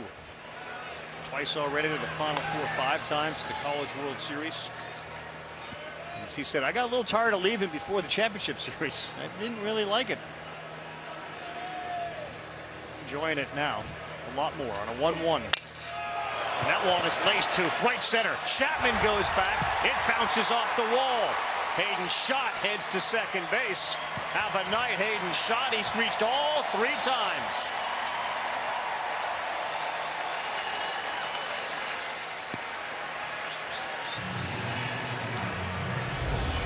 Looked like a changeup that just hangs again. Yeah, Causey, a soft changeup up and out over the plate, and Hayden Schott just shoots this ball into right center field. A barreled up missile at 107 that goes sailing into the gap. As you said, Ravi, he is having himself a ball game. Reached on a questionable error, then he singled and scored. Now a double. The transfer portal is paying dividends in game 1 of this World Series for A&M. Ted Burton trying to give them their 8th run.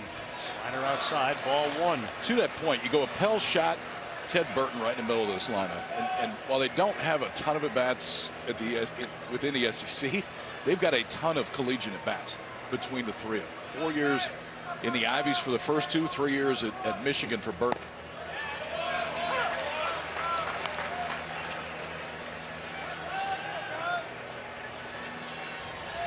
Portal has become Charlie Finley's dream come true. He was the owner of the A's every year. I think we should just have free agency, 1-year contracts. This ball is smoked to left center field. This one is deep. Tears. Oh, did he make the play? He did it again. Wow, Kavares Tears covering ground, sliding on the track. Takes away an extra base hit and a sure RBI from Burton.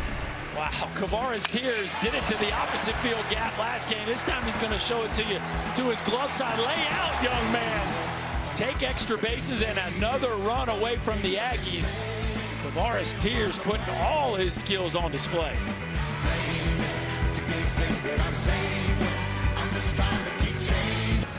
Welcome back to the Men's College World Series presented by Capital One. Joined now by Jim Schlossnagle, Aggies head coach. You got 7 on the board early. What have you liked about the offensive approach so far? We've done a good job against a really good pitcher. He's really tough. We've gotten the ball up a little bit, and we've had some balls get through, so we've had some luck on our side. But keep having good at bats. Like Lavalette had a great at bat there. Appel had a great at bat, and then Tears screwed the whole inning up. Certainly, he does that time and time defensively. For Prager, he's been so effective, particularly against the top half of that Tennessee lineup. What have you seen from him? He's using his fastball, but this pitching on short rest. This will be a big inning right here to see if he can get through the lineup close to his 3rd time. Appreciate it. Thanks, Sauce. Thanks, Chris. Guys. We got 4 days rest for Prager. We'll circle that catch by Tears and see where we go from it in the bottom of the 4th. Dean Curley leads things off, and Prager pours in strike 1. The typical rest in collegiate baseball is 6 days. Right. Obviously, Major League rest is 4 days, which is what Prager has today. It is different. You're not used to doing it. Not surprising that he doesn't have his sharpest stuff tonight. But he's getting that call, and it is 0-2. Curley asks, is that as far out as we can go? We go back to that Tears play. He has saved 5.6 runs defensively in the outfield, which is roughly worth half a win. 0-2. High. Left a pretty good skid mark out there in left center field. Yeah, too. he did. Jersey to prove it. 1-2, beaten into the ground. High chopper and no play for Burton. And the leadoff man is aboard. As we go back to the incredible catch by Kavares Tears. To your point, watch how far he slides. I mean, this is pretty cool, man. It makes the play kind of just before full extension, right? He's just before full extension, and he just has a little fun at the end. Hunter Enzie's left his mark with the eye black, and now Kavares Tears with, I don't know, 10 feet of a skid mark out there. And it was the next night that Tears made a similar play to what Ensley did, except it was in right center field. He banged into the Creighton logo. A lot easier to slide like that than whack into that wall out there. Defense in the outfield has been tremendous for Tennessee all series long, all season long. And remember, Ensley's not playing. Tears is in center tonight. They go in a shift with 0-1. They move Grahovac up the middle. So that side is wide open. That's where he put it. Can Prager make the play? Yeah, that's what he did. It was interesting right before that. So with the first pitch of the at-bat, the defense was pretty straight up normal. And then with the 1 strike, Grahovac they went into the shift. Josh Elander's coaching third base and took both of his hands and just kind of laid them out to say, hey, you got an opportunity here if you want to do it. And if Chapman can get it past the pitcher, that's a single the entire way. But Prager falling that side gives him a little bit more time to get there and just enough time to get Chapman at first base. Really good job by Prager to bounce off that mound. Down to second base goes Curley. Here's Cal Stark. Lined out to first, his first time up, still looking for hit 1 here in Omaha.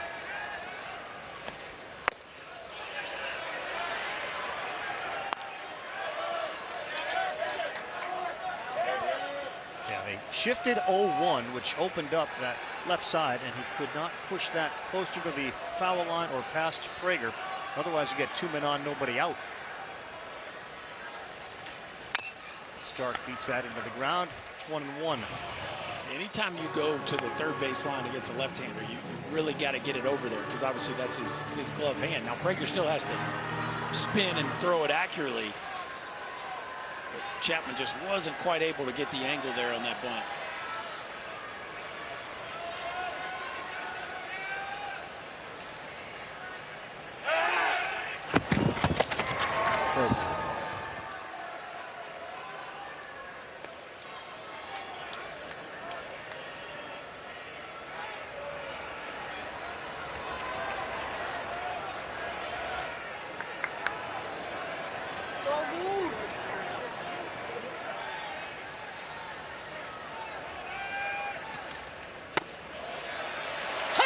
Gets the call on the corner, and the catcher Stark knows the strike zone probably as well as anybody in this game early, because he sits there with the umpire.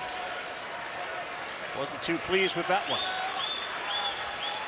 He's a very good hitter with runners in scoring position with a high slugging percentage. Here's the 2-strike pitch, and he's gone.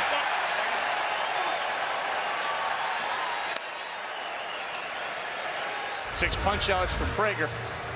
That one went back to the slider, so as the changeup to get strike 2 comes back, and he showed the ability to backdoor this pitch and then throw it right here. Try to wrap it right around the back foot. Cal Stark, and he had a few parting words from Mike Morris, the home plate umpire, before he left. It may be talking about that again here in a moment. Christian Moore, the leadoff hitter, who came in hitting .571 in Omaha, is 0 for 2. He struck out his last time up. There is electricity in the bat when he makes contact.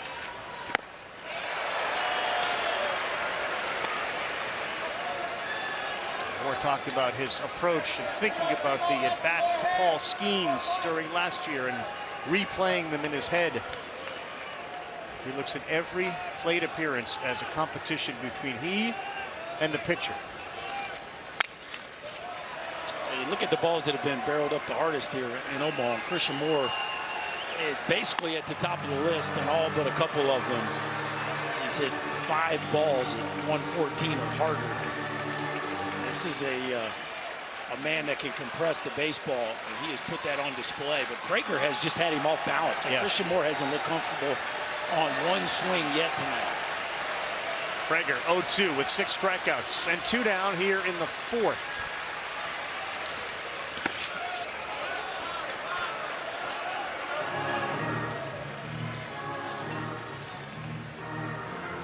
You were around Christian Moore, and there is a confidence about him, a comfort about him.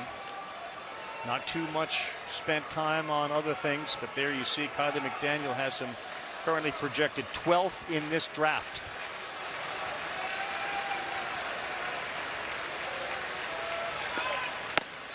That's outside. He was one of the heroes in that big comeback against Florida State, and his approach at the plate and his comfort level. There was a Justin Upton feel to him. He just stood there, took pitches, waited for his pitch, and then smashed. So he hit for the cycle, only the 2nd cycle we've ever seen at the World Series. Prager 2-2. That Florida State game just had the feel of just get us back to more, and we've really got a chance. And then it was 4 straight 2-out hits for Tennessee to walk off the Seminoles in the open.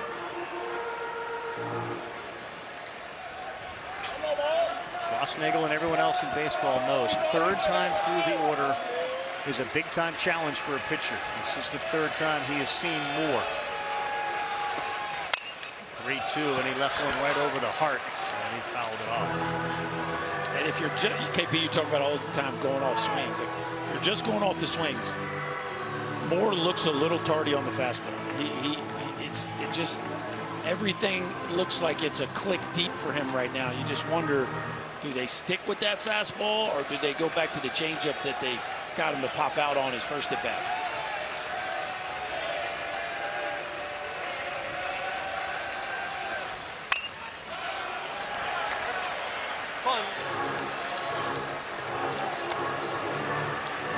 Slider there.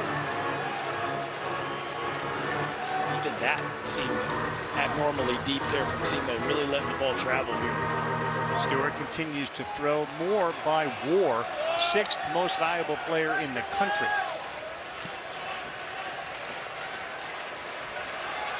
Hit 76 here in the bottom of the 4th from Prager. And a squibber to first. Burton will flip to Prager. He said he got the base. Moore is pointing at the base to suggest he didn't. We've seen more convincing arguments from base runners and the first base umpire. Linus was right there. Yeah, Linus Baker was right on it. It was the 2nd move by Prager, though, with his right foot that leads you to believe he may not have got it the first time. Ruling on the field is out at first base. Tennessee is challenging that ruling. Play is under further review. He's there in plenty of time. Yeah, I mean, there's no easy. issue as far as that. But watch his right foot, all right? So he goes down misses it the first time. He slides in. Yeah, he bumped it. But watch, when you got to reach back like he does right there, it does send the idea that maybe you're not quite sure if you got it. It looked like the bottom of that right foot slid into the base and got a piece of it early. So I would suspect that the out call stays. A&M is convinced because they're looking up at that big screen, right, and they're running off the field. Linus is continuing to kind of call them back, like just wait here. It wasn't the most graceful footwork, but it did look like the foot got into the side of the base before it came off. He misses it, and then he slides into it right there. I think you can see the base moves. Yeah. After further review, the ruling of out at first base is confirmed. Tennessee is charged with challenge and has one remaining in the game. Moore is 0 for 3, 4 in the books. It's 7-2.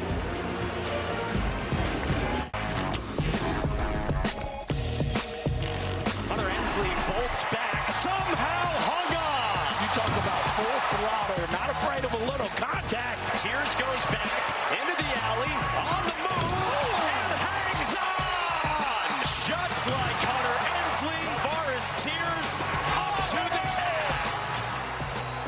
So Tears has to go in center field with Ensley out, and tonight we didn't get into the wall. We avoided it, but we made a similar spectacular catch in center field. They have taken some hits and runs away. The cool factor on that one late was off the charts. New pitcher into the game, Tennessee, Johnson City, Tennessee.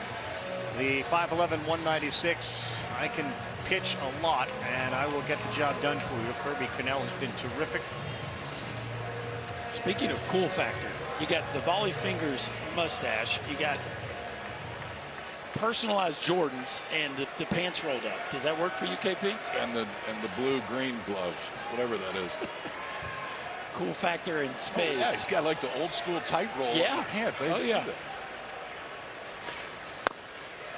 He throws a first pitch strike to Caden Sorrell. He'll get Sorrell, Camarillo, and Kent.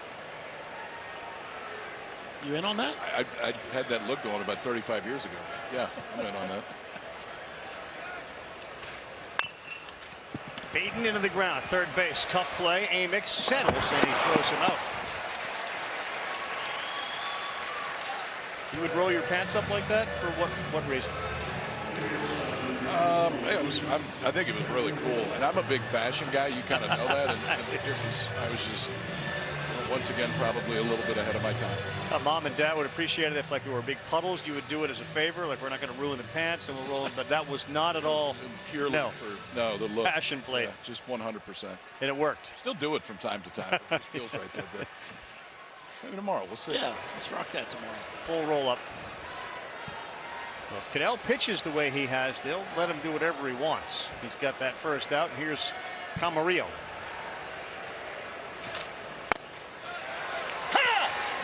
So 7-2, fifth inning game tomorrow. Like, what do you guys think about the usage of Cannell? How many innings? Is it relevant how many runs Tennessee maybe scores the next half? I think so. I think this is like 2 innings at the most to see if the offense can make a run. Can you hold A&M there? Can the offense make it interesting?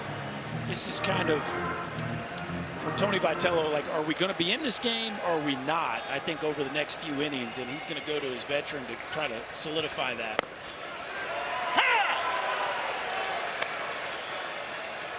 Fastball, slider, change, curveball, and he will get a bunch of chase on his fastball, like the 99th percentile as far as the chase. He's up 1-2 to the junior, Camarillo. Goes with a slider there instead. Got on that back foot for Camarillo. Scissor kicking, is that what that is? Yeah. Trying to get out of the way and just give yourself a little bit more clearance. That ball was coming for his back foot. So scissor kick by necessity.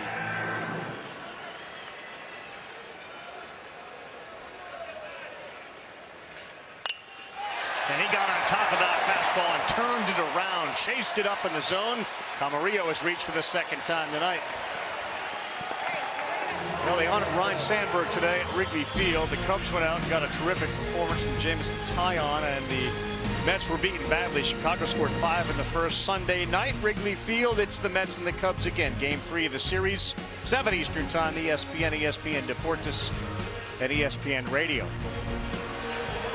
Former Florida Gator Wyatt Langford, by the way, heating up now for the Rangers. He had a homer the other day and a grand slam today. Here he comes. Just a matter of time with that one. I had a feeling that one might work.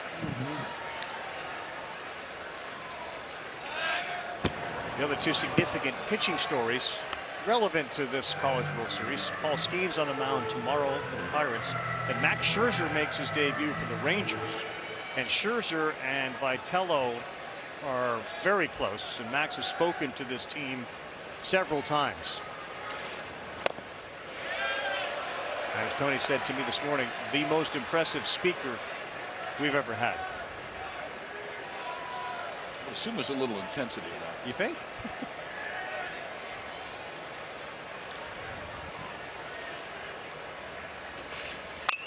That ball's laced to right field, coming in, and not going to be able to get there is Chapman. Caden Kent continues to hit. That's his second of the night. And it is cool to see a guy get an opportunity to play and just seize it, especially on a stage like the NCAA tournament, the College World Series. Watch him keep these arms super connected to his body there as he gets that barrel inside that two-seamer, trying to dive in towards his belt buckle. Caden Kent has filled in admirably. Look at before and after the NCAA tournament. And he's not Braden Montgomery, but it would be hard for Braden Montgomery to do any more damage than Caden Kent has done. In at the corners for Chestnut, the 9-hole hitter. And he doesn't square against Cannell, and that's ball 1. There is Montgomery. There's a high draft pick as we get to Texas for the All-Star game in the draft. I mean, led the SEC in ribbies, 27 homers. One of the great players in college baseball, but who would have thought Caden Kent would hop right in there and give him that kind of RBI production as well? Caden Kent would have. I mean, even through the struggles and not playing as much as he wanted, Jim Schlossnagle just talks about the perseverance and the confidence that still remained. Yeah, as this run has gone, that kid has been in the middle of a lot of it.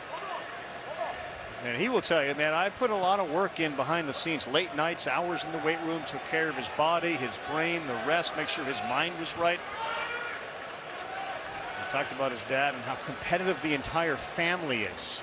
Here's the 1-1, 1 and 2. And he, to this point, doesn't have the power that his old man had back in his prime that he was famous for. Caden Kent, after hitting that grand slam in the Super, was kind of famous for saying that was really the first home run he ever got to enjoy. Right. As soon as he hit it, because he just launched one into the night at College Station. And runner going, and Cannell didn't see him. Did he get him in time? There's a good throw, and the tag was put on. Camarillo went, and a good throw, and Amick slapped the tag down on him. It's a pretty good presence of mind, too, on the mound, because your natural reaction on that is for your legs to buckle or something. So even when he knows you got to step off first, he spins and makes the throw to third, but did disengage from the rubber before he did it. You get it? A perfect throw, and the glove did come down, and there will be no appeal of that. He checked second and then flipped his hips and ripped it to third, and not just threw it hard, but threw it right on the base. Like that throw had to be on the dirt. It looked like a first base or a right-hander's pickoff move to first base. He just spun and did it to third. Yeah, how about it? A line shot there may have produced a run, and that ball gets away from the right fielder, Chapman.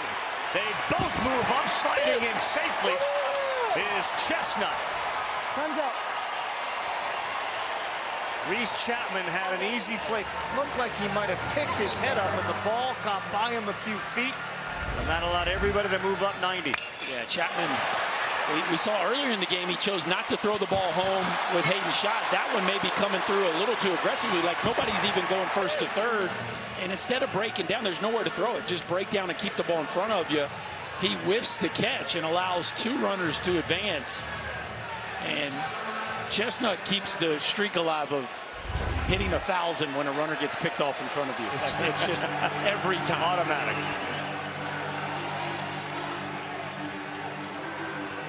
That's caught stealing or pick off, however you want to record it. Cost the Aggies a run, but still plenty of life left in this inning.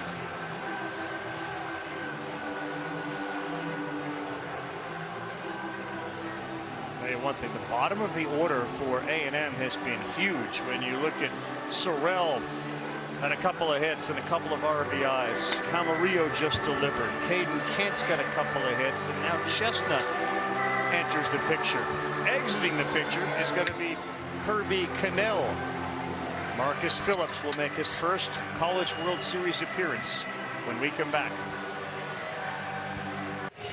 The outfield gathers to talk about the situation, and it's not great right now for Tennessee. A&M has scored 7. They got 5 runs in that big 3rd inning. Tennessee's helped them. They've made 3 errors tonight, and here comes the fireballer Marcus Phillips, who's making his 19th appearance, and this guy throws it hard. He can run it up there. Yeah, it's mid to low 90s, or excuse me, mid to upper 90s. Berkey, I think we probably saw him on his best night. We saw him in the SEC tournament. He went 3 in that one. Against Vanderbilt? Yeah, they stretched him out for the first time and kind of tested him just to see how he handled it. And that night he handled it great. Sioux Falls, South Dakota native who played his JUCO ball, about a 13-minute drive from right across the river at Iowa Western. And also played in the Little League World Series. Yep. A phenom at a very young age. And when you see him right, it looks like a major league arm. We got some chirping going on here between the two sides. Looks like maybe This started earlier. Blake Burke walked to the mound and said something to Nolan Kane, the third base coach, was pointing at him. Now we got a little bit more back and forth right here between about everybody on the field. That's a big part of the game here in the 5th inning. 2 men on, 2 down. They bring in Phillips.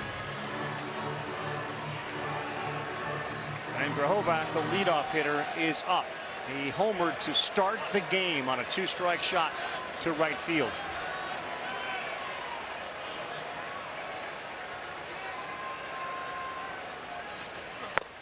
There is that fastball, and it has some spin rate on it too, man. That's a 2,590 spin rate on a fastball at 96. That thing had a little cut action to it too. I mean, it is an angry heater. Kent at 3rd, Chestnut at 2nd. 98 right there. That first 96 mile an hour. I don't know if he's trying to throw a cutter or if it just cuts. It really doesn't matter. But moving just glove side away from the right-handed hitter at mid 90s, there's not too many that do that. 23 homers on the year for this guy, Gavin Grahovac, and the runner comes halfway down 3rd before he goes back as Kent's trying to get in the head of Phillips, I should say. Really interesting that Tennessee's going with signs too. He's got the pitch comm on his wrist, yet Cal Stark's still going with signs behind the plate.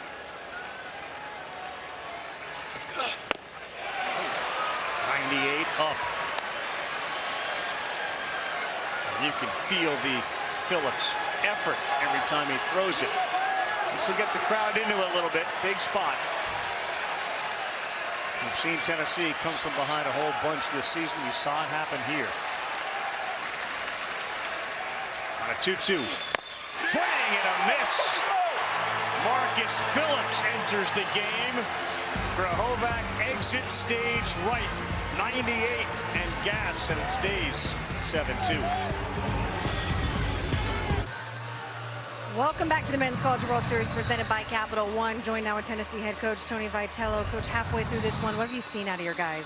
Just not playing good ball. We're kind of in the same spot. We had this conversation against Florida State. You know, a couple mistakes on defense, a couple pitches that maybe need to be thrown a little bit better. And offensively, it hasn't been bad, but we're in a position where we could knock this guy out of the game, which would be a huge achievement. He's their ace. He's pretty dang good. So a little bit away from what we need to be. As you say that, 3rd time through the order against Prager, what adjustments do you need offensively to be able to get that done? I think to shorten up the swings. You know, he'll mess with you. It's a slow tempo, and then he mixes it up a whole bunch. And if you overswing, you're going to get yourself in trouble. You've seen some guys take shorter swings, and not get a home run or anything like that, but get something going for us. Thank you, Tony. Thank you. Guys. All right, KB, thank you very much. He got more to end the fourth. So you take a look at the line for Ryan Prager. 76 pitches. Again, a day short. 4 innings. He has not walked anybody, which is his calling card. He's got 6 strikeouts. So it's Burke, Amick, and Dreiling. If last inning was big, this inning is even bigger for him. Ball 1 to start. See today for Prager too. He's definitely not as sharp as he was the other day. I mean, I know he hadn't walked anybody, struck out 6. Those are big numbers, but Tennessee had 3 hits in the second inning and 3 hits in the third inning. But he's battled through it. And most importantly, he hasn't given up a home run. I mean, to this offense, if you can keep them in the building, you can scatter some hits. And his ballpark's given up a lot of homers. 29 now in this College World Series. 2 balls and a strike. It's a lot different from when we moved down here in 2011 and 12 and 13 and teams were bunting, and that's how the games would produce runs. Now it goes over the wall a whole handful of times.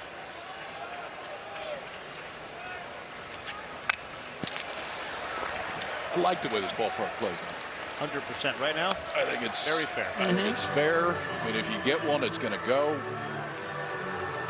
Especially considering the wind that we have had for most of this event. I mean, it has not been a home run friendly wind, and yet still the second most homers ever here. It's been pretty impressive display. 2-2. Burke sent one back up the middle his last time up, and this ball is driven to left field. Sorrell going back. He's not going to get it. Bounces off the wall. Made a good play off the wall. Diving in with a double to lead things off. Blake Burke.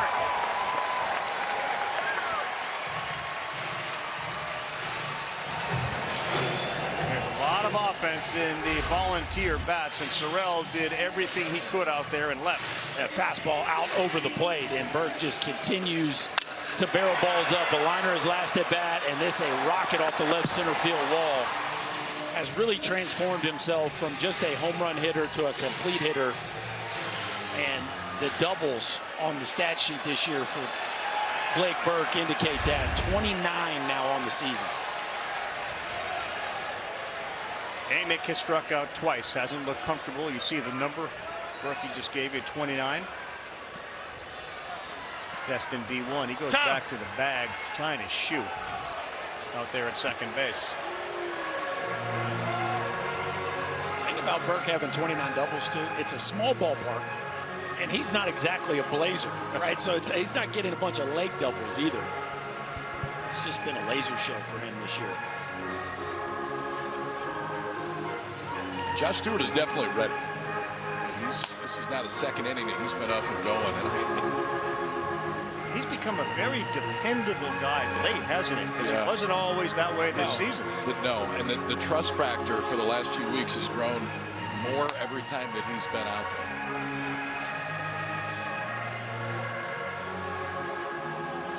Well, that may be the time now with Prager facing Amick, who he did strike out twice for the 3rd time as Jim Schlossnagle comes out. Prager faced a minimum in the 1st, but after that, Tennessee gets some really good swings, and I don't think this is just a discussion. I think they go to the bullpen right here. No doubt about it. So they're going to bring in the right-hander to deal with the middle of this Tennessee order. Vitello said it would be huge to get him out. Listen to the ovation as he heads out, and we head to break for Ryan Prager.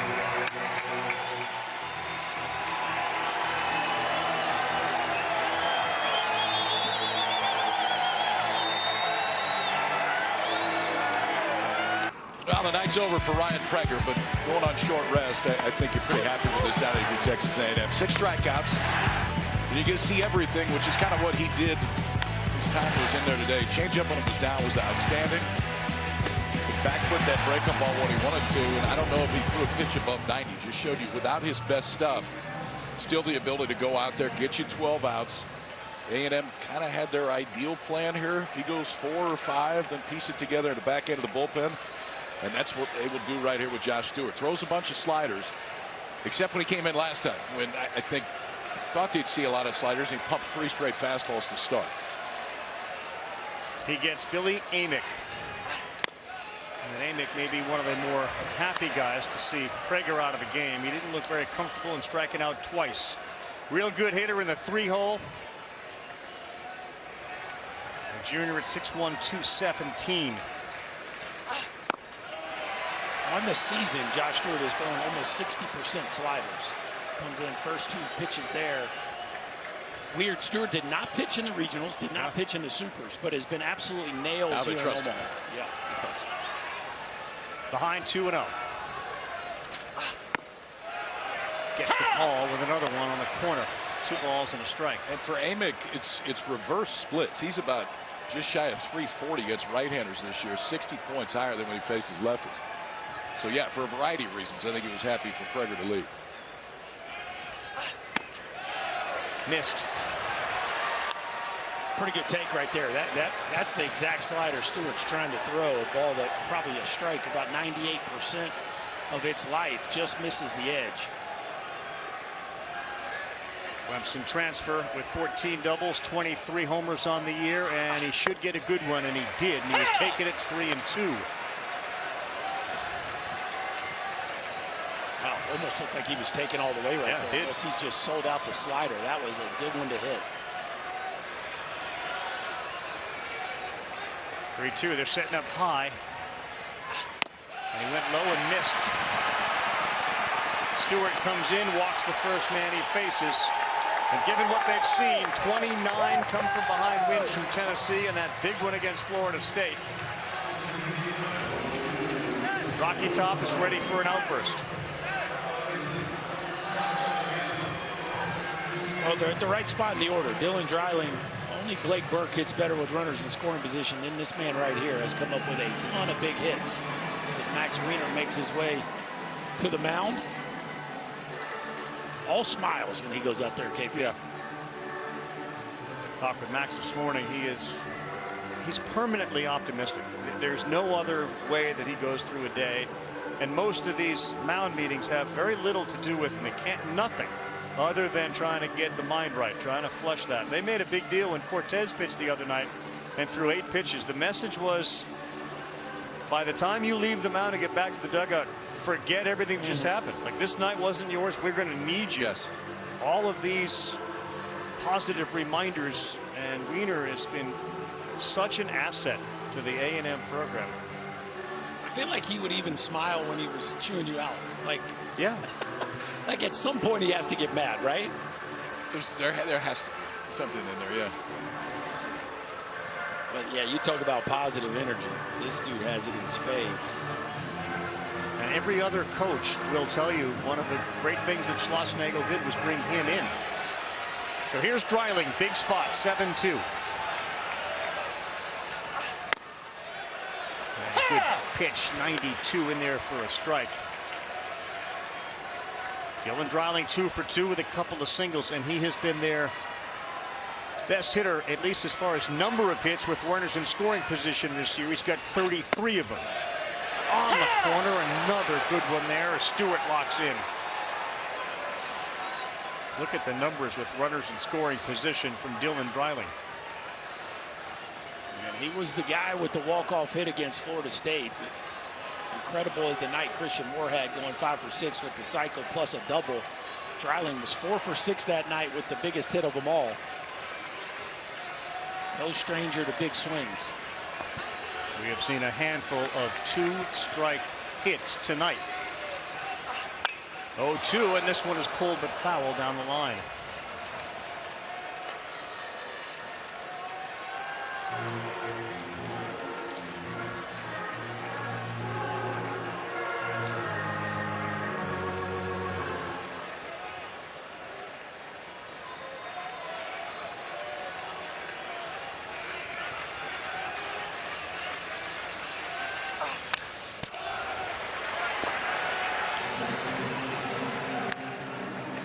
Stewart, it's a fastball that'll get into the low 90s. That one a 93. He'll throw a cutter behind it. He's thrown one this at bat to Dreiling, and then a slider that'll be mid 80s and have a little bit more depth. Spoiled a couple. The next 0-2. Look out. The slider just so much different for Stewart. First lefties than right-handers. You can tell he wants to wrap that thing around the back foot, but you just don't have the freedom to do it with a left-hander standing in there, especially one that can crowd the plate the way Dreiling can. Burke, who they used to pinch run for, is standing out there at second, and that's a good one on the corner. He went with a breaking pitch, and it got a piece of the plate. Big strikeout for Stewart. That was a pretty good one to end on right there. And since coming out of that bullpen, so let's start with a fastball, all right? And it's going to start moving in towards the left-hander. Cutter, another fastball that's fouled straight back. The slider that gets hooked down the line, foul. And then look at this back there. Just enough movement. Just enough movement to bring that back over the plate and steal strike 3 right there. That was a beautiful pitch. Yep. There's another guy that's got 2 hits, Hunter Hensley. Tennessee is knocking on the door again. And the A&M arms, Prager and now Stewart, so far have been up to it.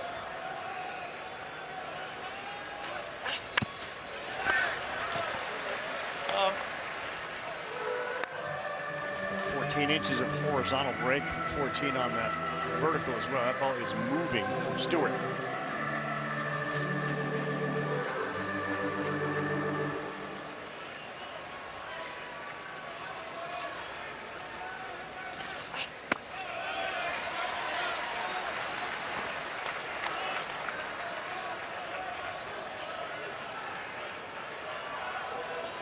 Field straight away and deep. The wind continues to blow out here at Charles Schwab Field.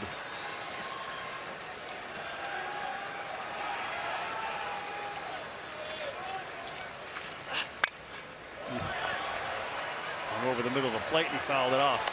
Just enough on that cutter, just enough to get it off the bat. The pitch shape different between the cutter and the slider. Velocity difference about 5 or 6 miles an hour, but he's leaned on both of those pretty heavily since coming out of the bullpen. Hensley thought he'd be in center field in spite of that injury, and now he's trying to contribute with the bat again. 3-2.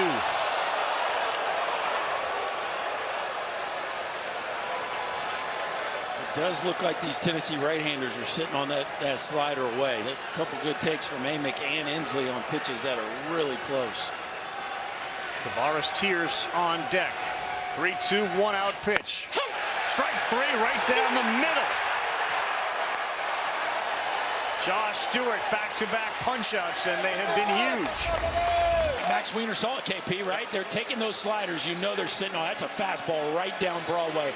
And just a fantastic job by the A&M dugout, reading swings and reading takes, because they know if a righty's spitting on those sliders, he's got to be sitting on. Well, and Tennessee knows the book.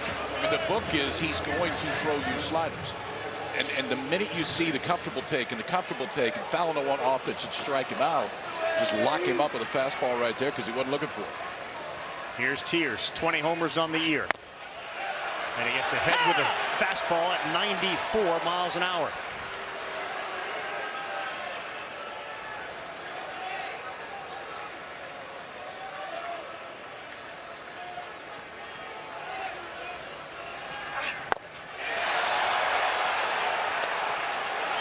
Stewart's average fastball velo on the year is 91.3.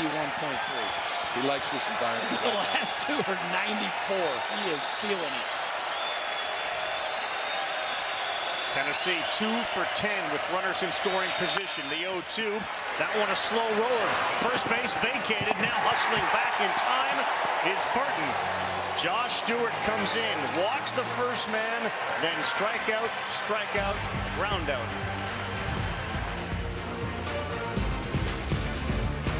Ryan Prager as pleased as anyone in this building. It stays 7-2. Welcome to our Sunday. Crowd has been into it all night long. A whole bunch of orange and maroon as Tennessee and A&M play game 1 of this Men's College World Series presented by Capital One. We will be on ABC tomorrow. 1 o'clock local time, 2 o'clock Eastern time. And one of these teams will come to the ballpark with a chance to win the College World Series. It'll be the first in school history. Mark Marcus Phillips back on the mound from Iowa Western Community College in 2023. He's a 6'4" righty, and you can see he has got all sorts of stuff. You didn't think he would be here last year. He has been thrown into the fire tonight, and he's got that high riding fastball at 96 miles an hour. Easy as well.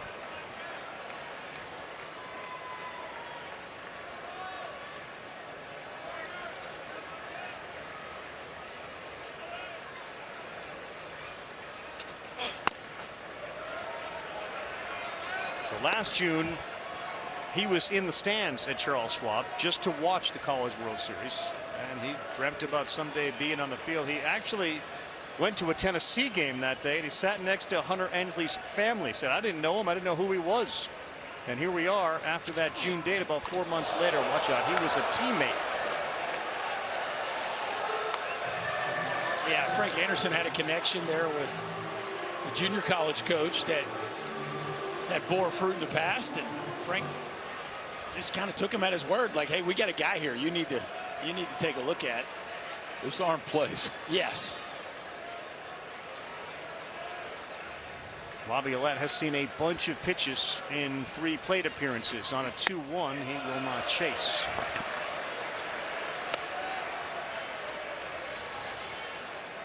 And that's the biggest concern with Phillips, right? His ability to control and command. And it's for the most part, it's one pitch. I mean, he'll throw you a slider, but it's fastball heavy. Actually, a little bit of run to it. First inning when he came in, high leverage, everything had cut and it was getting off the bat. That one had 2-seam run away from Laviolette. He could figure out a way to do both of those intentionally. Run that 2-seamer at 97 away and then cut it at 97. Pretty good combo. Power on power, 28 bombs off the bat of Laviolette, and this one is lifted to left field. Should be playable for Dreiling, and he's there, and that's a big first out after falling behind for Marcus Phillips. That guy gets healthy, obviously, over the year. Probably going to impact where he plays and what he does in the course of the summer, but 28 homers this year. There's a real chance for 30+ next year. Oh, there's no doubt about it. He has nothing to prove in summer ball. Obviously, I'm sure he would love to go be a part of the USA team, Cape Cod, or wherever he plans on going to play. But he certainly doesn't need a lingering hamstring issue to trail him into the fall either.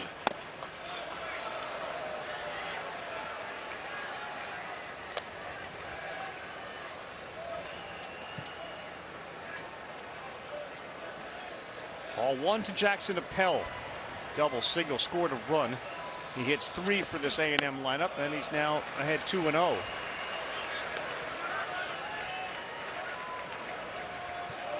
Finance major, University of Pennsylvania. I said, well, you're going to end up being like an agent. You're going to deal with other people's money. He said, well, first I want to finish this baseball journey. And that felt like it was more about the journey after this. It wasn't about just here. He's got real aspirations. He's going to be a decent draft. He's got a switch hitting catcher who can catch and throw. Shown the ability to hit at the highest level. Yep, we got balls counting. And the 12th man does not deliver. Ball 4. 3 balls and a strike. Imagine all the years that these two programs have played baseball and what baseball means to these schools and these communities. This is a chance for the first ever championship by both. And that's why you had a migration from College Station and from Knoxville here, because to witness the first one, so important, and a story you will tell the rest of your life. 3-2. Doesn't get the call, and he missed outside. Good at bat by Appel. Jackson has now reached all 3 of the 4 times he's been up.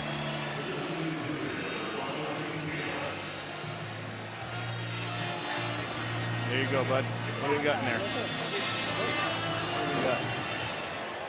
Popcorn? One piece at a time. I'm not sure I've ever seen anyone do that. Patient. No, never mind. There we go. That's the appropriate way. Just slam. Runner goes. They will throw from the knees, and Appel stolen another base. He's there at best. He's got 16 on the season now.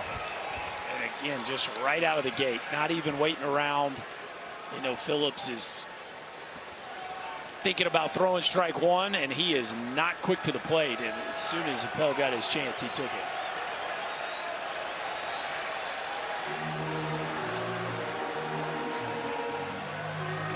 Stamos, Causey, Cannell, Phillips.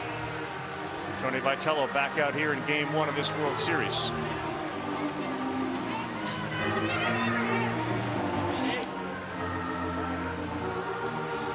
Looks like Andrew Banky is going to open that bullpen door and come marching in. 6th inning, game one, Men's College World Series here in Omaha. All SEC, and so far all A&M as they lead by 5.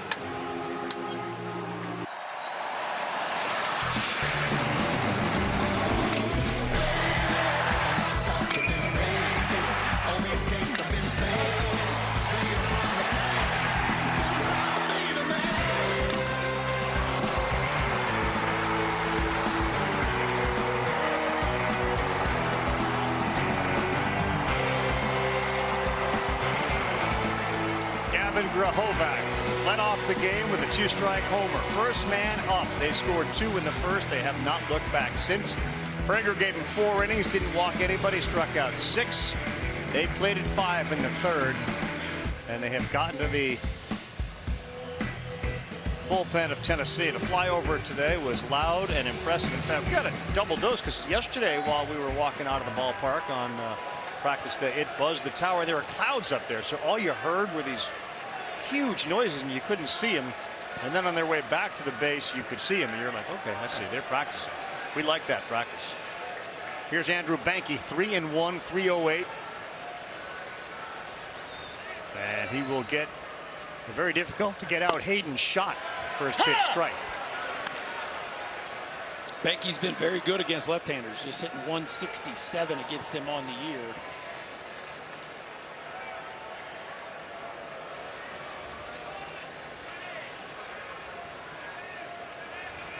Columbia staring out there at second base. Kid from Penn on the 1-1. That's at the top of the zone. 1-2.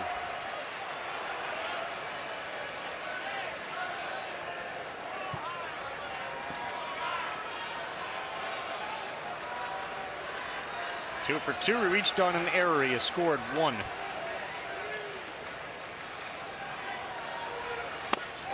Banky fooled him there. Shot front-footed it. All the way out in front of that slider right there. Shot didn't like the look of this one. Banky, another one of the reasons why this Tennessee pitching staff has been so good top to bottom. There is a lot of depth. And if there's a team that come back and fight through, if you got to use a bunch of guys today, Tennessee is definitely that team. Good job left on left right there to get Hayden Schott, who had 2 hits and had hit it hard all 3 times. And now Burton. Huntington Beach, California kid with 2 outs.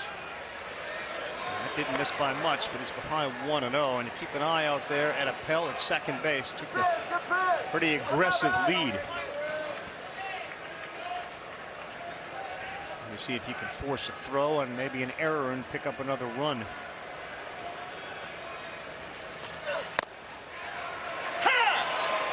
And he won on the corner, down and away.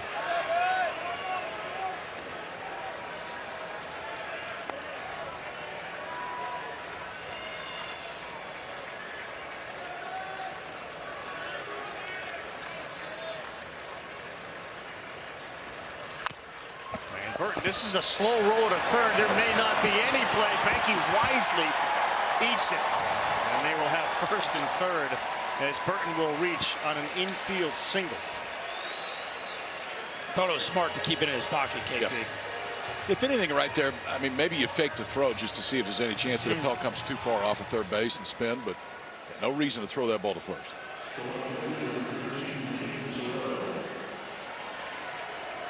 Story of the game for A&M here into the 6th has been the 2-strike hitting and the freshman approach.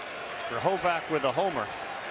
Then Caden Sorrell, single and an RBI in the first, single and an RBI in the third.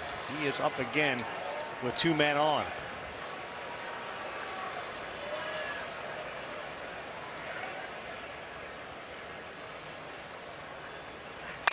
And Sorrell smokes one to right. Chapman is there, and he is able to make the play. They will strand 2 again. Tennessee will take another chance to cut into this lead in the bottom of the 6th.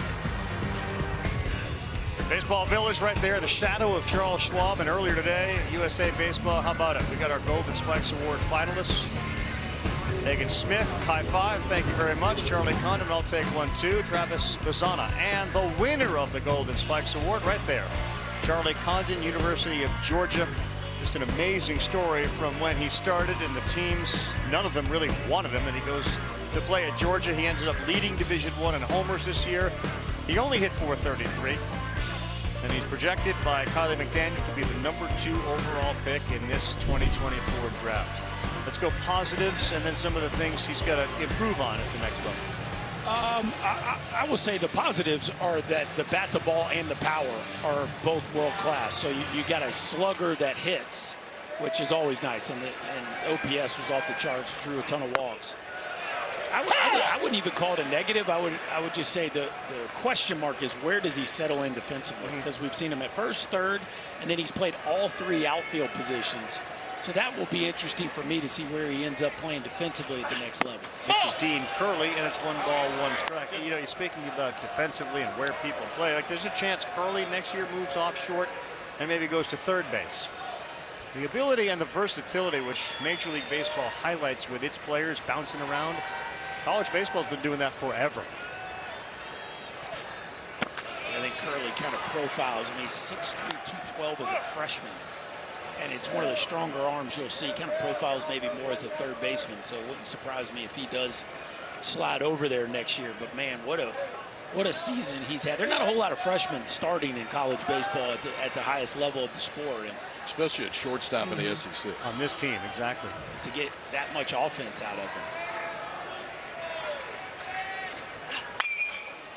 This ball sky high, shallow left field. Sorrell will come running in, and he will make the play. And there's one down here. Inky dinky doo, beating Cavilla in 85-48. There's your buddy Lance Berkman, who had 41. Condon got to 37. He won the Golden Spikes Award. I think Berkman drove in 126 that year. He was well over 100. I know that. It's not a bad year of college baseball. I thought that there was a really good chance that Condon was going to get to 40 this year, and didn't quite make it, but a legendary season nonetheless. For a guy that didn't play his freshman year.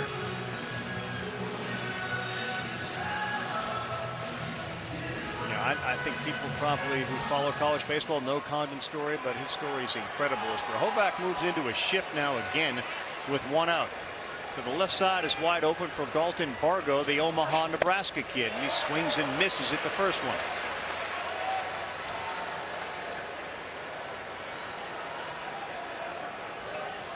Bargo bats for Reese Chapman, who's the right fielder. He used to come to games forever, watching the teams come to Omaha, and now he gets a chance to wear the Vols uniform and play on this field. And you know what that's like, KP. Pretty cool.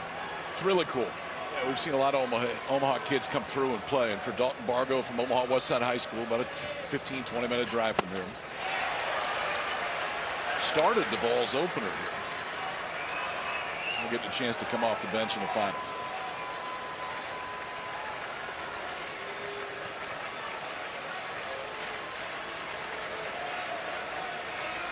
One-two. Stewart has been solid so far, and he throws him a fastball at 93 with an uptick in that velocity. And he continues to be very effective. That at bat against Bargo, that's what I threw. It was fastball, and now having a pretty good idea how to use that four-seamer at the top. When you see that barrel dip like it did earlier in the at bat for Bargo, that's where you want to go. You want to elevate the fastball, see if he'll swing underneath it, because that swing pad tells you probably will. 2 runs on 8 hits for the vaunted Volunteer offense. Prager and Stewart. 2 down in the 6th for Stark. Couldn't get the barrel on that slider. He's behind 0-1. There is Prager.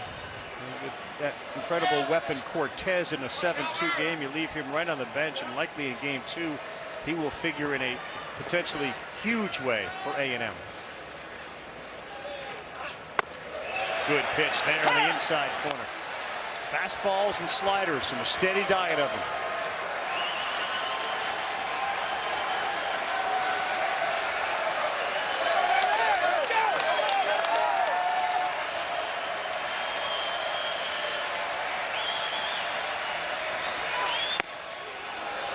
Right where he wanted it.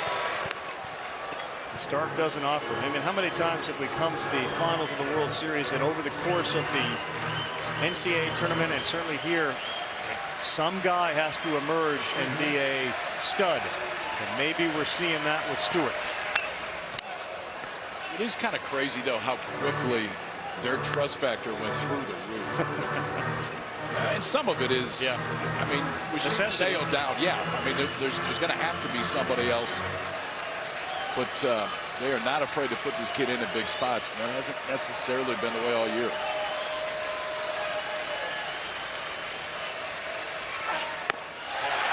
Really good take. Good pitch from Stewart. No offer from Stark.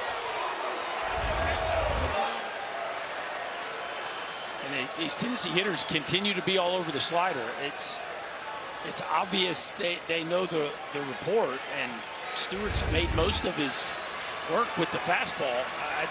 I'd expect to see one here. Look where Stark is on that plate with his back foot. He is on the white line. And he'll move that left foot in on a 2-2.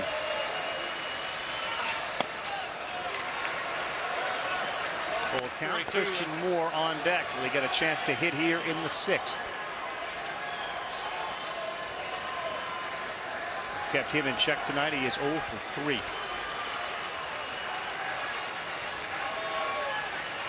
Back foot right on that corner. Ball! Ball 4, just missed. And a 2-out walk issued to Stark. Back to the top of the order for Christian Moore. Call him Simo, and Simo is due.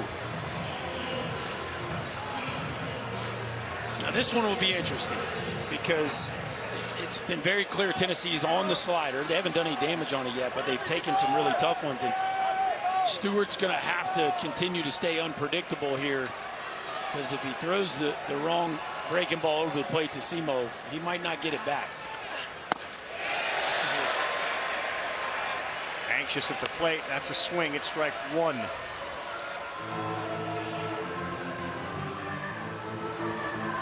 That guy doesn't give up anything. Evan Aschenbeck, when do they go to him? Phenomenal numbers, a 1.54 ERA on the season, about a half run lower than any other pitcher. Stewart ready on the 0-1. That's outside.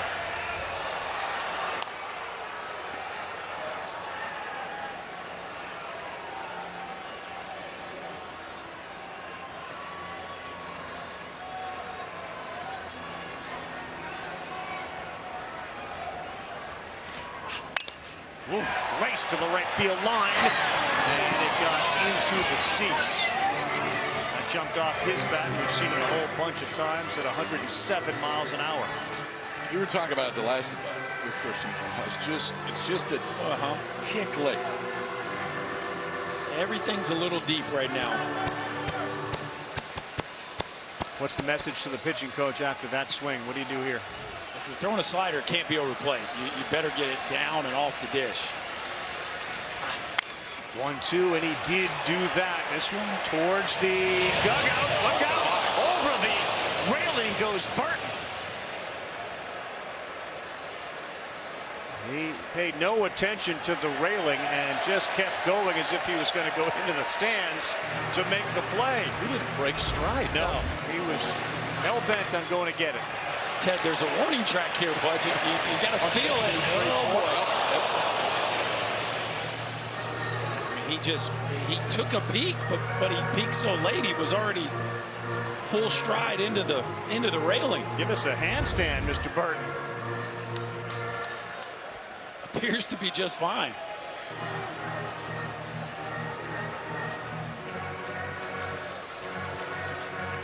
creep up on the plate, Berkey, with that slider, or you stay where you usually do? I would stay where I was because I don't want to chase the one off the plate.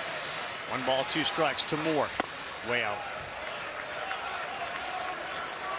The other thing you worry about that too is then are you tipping your hand and then they just bust you one in. Inside. Yep. Stewart has shown that he's not afraid to throw that fastball. Moore hit a ball 117 miles an hour on a line into a 30-mile-an-hour wind over the wall in center. 2-2. Did he check? We'll check first. No swing. Similar situation we saw in that Tennessee game where they had another check swing that was not called a strike, and that ended up being a big rally for them. No swing. That appeared to be a check. Yeah.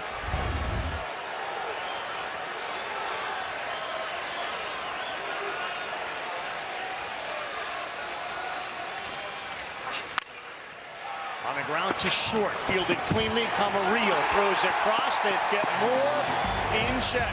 He's 0 for 4. The lead is 5. Ali Camarillo having a super Little League World Series. First pitch driven to right, going back. He won't get it. Heading to third is Ali Camarillo. There's a start for you, a triple. That brings up Ali Camarillo. This ball driven deep to right. Heading to third, Camarillo. He will stand there. Little boy's all grown up, fellas. Like you've seen that before. And he told me about that story. He said when he got to third base here in Omaha, he had flashbacks to the Little League World Series. Yeah. He said, I remember I hit a triple in Omaha, and I hit a triple in Williamsport. He remembered it both. And I said to him, I said, you remember the 09 Parkview team? The Chula Vista team had, remember Luke Ramirez was a giant and used to hit, he hit balls. I said, well, I know him well. I know the family really well. But I was there in 16. I didn't remember that they were there. I remember the Ramirez Chula Vista team. They were incredible. I think they were there the year, I believe the Maine Endwell won the whole thing. In any event, the highlights, I look back at some of those clips of him in regionals and super regionals in Little League. He could put back to the ball then, too. Almost identical swings. Yeah, he said that. Oh. Really good. So Dalton Margo's gone into play right field for Tennessee. 7-2, we go to the 7th inning. This is game 1, best of 3. Each team looking for its school's first baseball championship. And now behind Banky is 3-0 to Camarillo.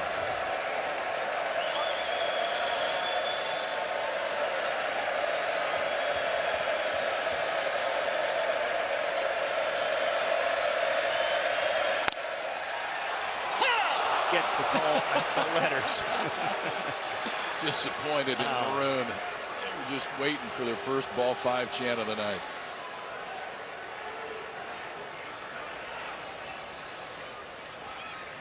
Ball.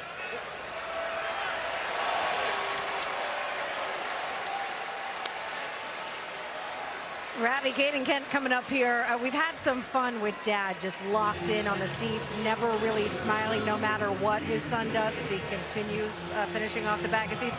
I asked Kate and go, what could you do to make Dad smile?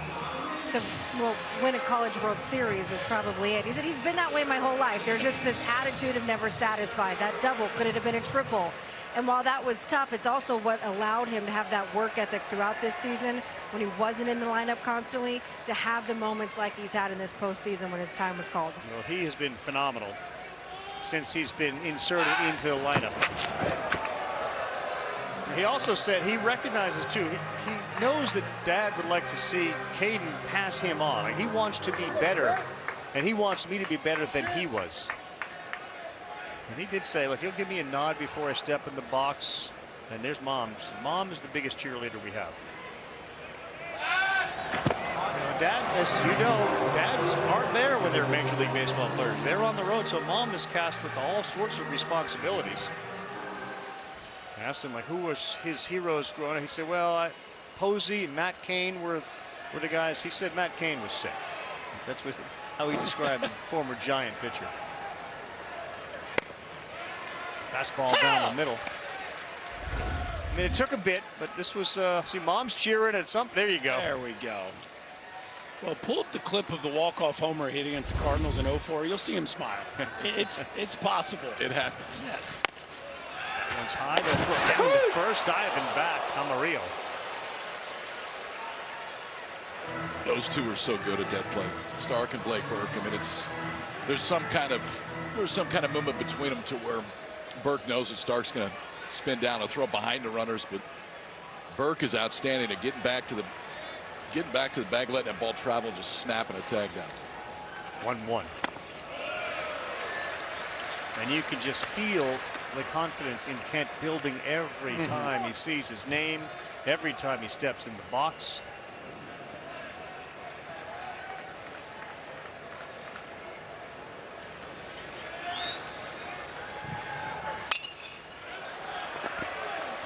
Two and two. He's an interesting story because they view him a little bit of a tweener defensively, and then offensively, even though he's a big, strong kid, there hasn't been a ton of power just yet in his career. They've always valued his bat to ball and the professional way he goes about his at bats. It's just he hasn't quite been able to bust into the lineup.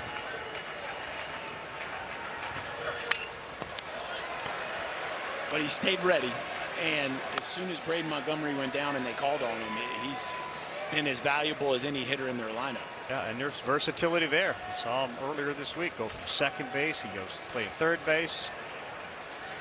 He's got 3 long balls on the year, and he's got a good duel going with Banky right now.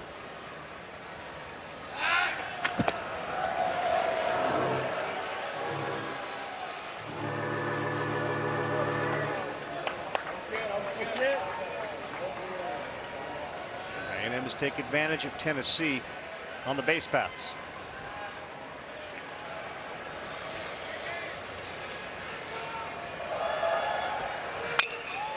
This one is lifted deep to right field. Kent has done it. Home run, Caden Kent. Dad's off his seat. Mom's got the bubbles, and there's the applause. 4th of the year.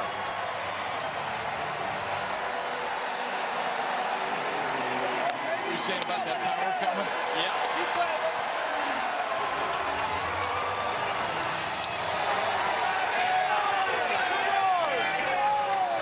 That'll bring the old man to his feet. Jeff Kent, no stranger to long balls in meaningful games. How about a 2-run rocket into right field? It's a slider working away from him. He gets into his legs to extend the barrel just enough to reach this one over the right field wall, and the Aggies just continue to add to the lead, and Caden Kent now 4 ribbies on the night. And the bottom of the order for the Aggies have been outstanding.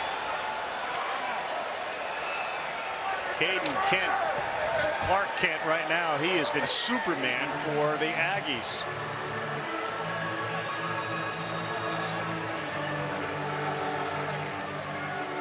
Pretty special deal. I mean, we talked about it on the mound with this Aggies club, but Kent offensively has been the other guy. Oh, that's a cool shot right there. Yeah, Montgomery giving it up. And Caden did say, as you just saw that, he said, it is amazing what Braden Montgomery has taught me. He says, I've watched players take BP, and Braden was the guy that I have taken the most from. Work ethic, swing path, really the joy that Braden Montgomery brings into the dugout and pulling from his guys. He's had the biggest impact on Caden Kent. He was kind of that guy from day one when he got to him. I mean, it's an infectious personality, and then it also happens to be one of the most talented baseball players in the entire country. And so you're going to listen right away because the success that he'd had, but he's really turned into a leader since getting to A&M too. How about A&M 9, Tennessee 2?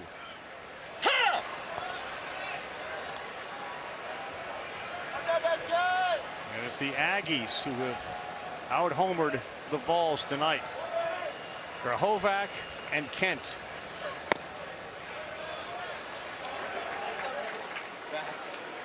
He's an affable kid. And was it you who had that conversation with him? He's a sponge. He wants to know, like, you play with my dad, you know my dad, tell me some stories. That didn't play with him long, but he was a memorable player. I got to play against him for a couple of years too. I mean, just one of the greats of his generation, no doubt about it. There's a lot of baseball knowledge in that man's memory bank. 3-1 sky high.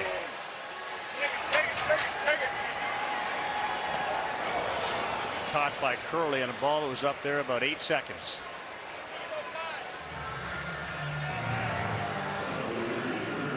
Did you talk in with his dad ever? No. Watched, but never got into the mental side of it with him. But there was a lot to learn just by watching him, especially the way he handled himself in runners in scoring position. He just was one of the best at using the backside of the field. And Barry Bonds needed protection in San Francisco, and he helped. Yes, he did. He was really, really, really good.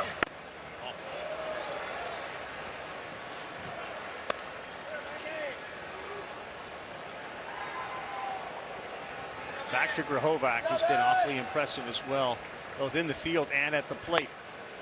He misses badly. It's 2-0.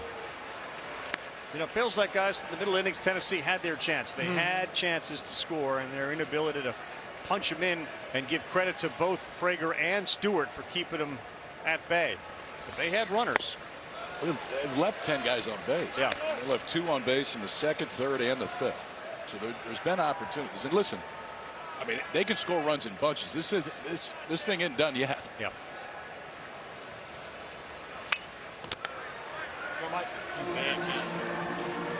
It is interesting, in a 7-run game, do you expose them again to Aschenbeck, or do you not yet. Briggs, right?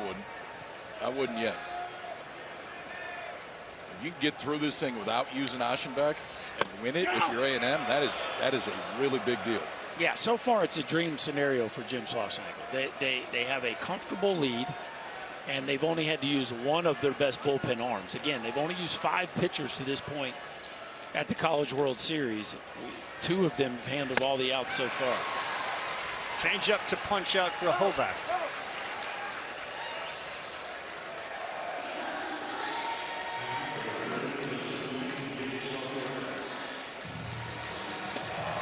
And that'll bring up Jace Laviolette.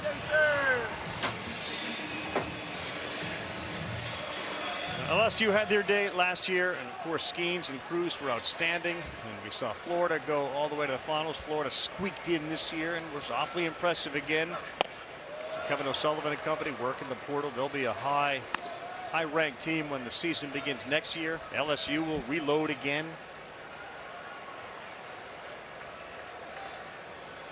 Arkansas was #1 for a big part of this year. But the SEC was decent this year. It was okay.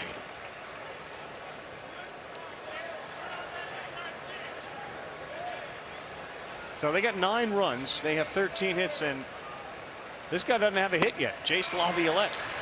And you have to wonder what the impact of that hamstring is on him. He hadn't had a hit since he hurt it. He's had a fairly quiet series for his standards, but it just shows you the depth of this offense. 1-2. That one was hung up there, and he pulled it foul. Yeah, I mean, you think about it. Jace Laviolette's hitting 185 for the postseason, and Braden Montgomery got hurt, and they're 9 outs away from being 1-0 and they haven't lost in the finals. They haven't lost a game. But again, the pitching and the emergence of Kent are such a big piece of that story. 2 heroes tonight of the many for them, Prager and Kent. Laviolette, that is a fair ball. That's fielded cleanly by Burke. Jace is out. Superman for A&M, the Aggies. Kent, Jaden Kent, exits stage right on the biggest stage. What do you think about that, Pops? I got you covered. There's that approval. Beautiful night here, and an opportunity to watch Caitlin Clark and the Fever. They're in Chicago on Sunday. They play Angel Reese in the Sky for the 3rd time this season. Top 2 rookies in the WNBA face off Sunday at 4 Eastern on ESPN and ESPN Deportes. The Fever all of a sudden kind of found their groove. They've won 4 straight. They're now 7-10. First time since 15 they've won 4 in a row, and 6 of their last 8. And yes, it's Clark and Reese tomorrow. Chicago busy tomorrow. Sunday Night Baseball. You got the Fever and Angel Reese and Sky playing. Oh, back here, Tennessee finds itself in a 7-run hole.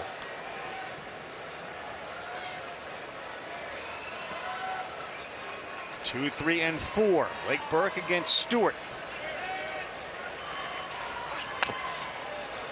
The game within the game right now for the Tennessee offense. Two things. Number one, you just want to put some things together to feel good about the way you finish the ball game. And the second thing would be, can you scare the A&M dugout enough to get Aschenbeck in the game? That's even if you lose game one, you feel like you got to figure out a way to get Aschenbeck out there.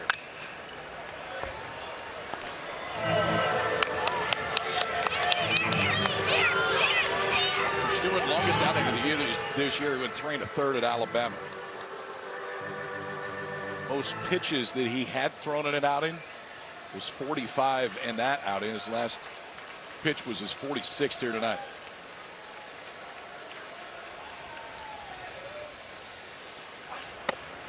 One ball, 2 strikes. So remember, they faced Evansville, did Tennessee. They won their first game. Then they lost to Evansville. Then they came back and sort of played like with a different level. They were angry, I guess. They won that last game 12-1. So unlike A&M, they lost a game in the postseason. Stewart gets him fishing, and Burke retired. They've only lost back-to-back games once this year, and that was their only series loss at Alabama. As you see Stewart go to that back foot slider to get Burke fishing. Stewart just continues to execute pitches and mix that 2-pitch combo up just enough to keep Tennessee off balance. That slider is pretty special when he spins it right.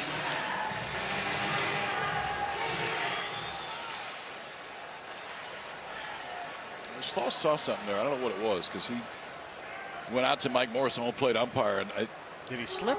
I don't know, but he brought the trainer out as well.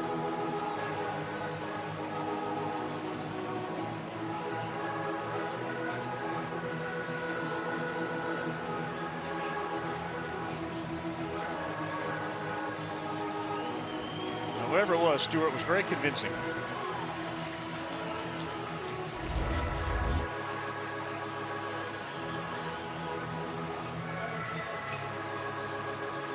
I mean, he had a little hop. Yeah. Hop was a little bit different. It was enough to just go out and make sure that he was feeling all right. Because he's going to be a big piece. This is not going to be the only time, if they're going to win, probably, that Stewart's going to be on this mound. Riding fastball in on the hands of Amick. Well, I mean, if that's the case, you wonder how many can he go tonight and still be able to bounce back if they're able to hang on and this thing potentially goes 3, because there's no way he's going tomorrow. No.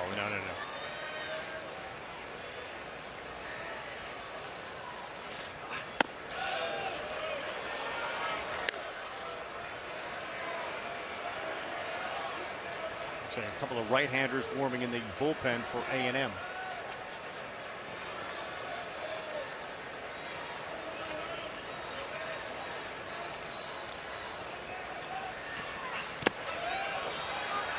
This is a little different, this at bat, since that meeting. He threw 37 his first time out in the College World Series against Kentucky. Came back on 1 day's rest. So 2 days later, he threw 30 against Florida. But obviously getting to a spot that he hasn't been in his time at A&M, pushing that pitch count up over 50.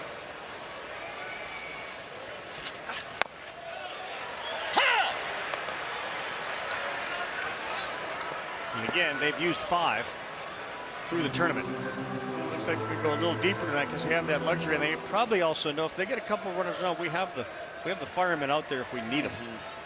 Yeah, it does look like we're going to see somebody new that hasn't pitched yet here in Omaha. 3-1. That's ball 4. I think they go get him now. Stuff looks a little bit different. He's taking you further than he has this year, and I know you want to squeeze as many out as you can. Look like double barrel action. Zane Budmeier, Brad Rudis both throwing.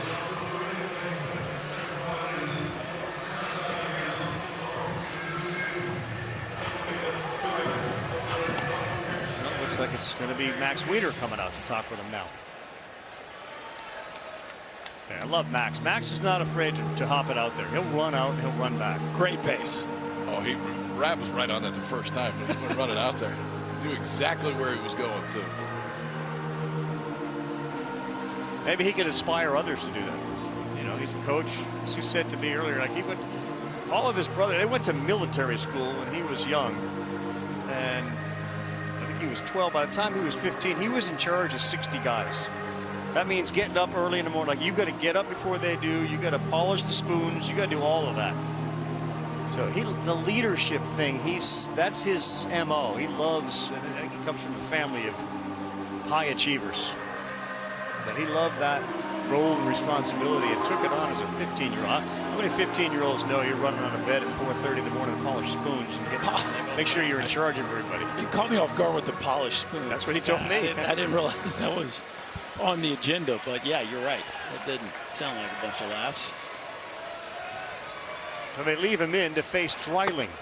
First pitch misses.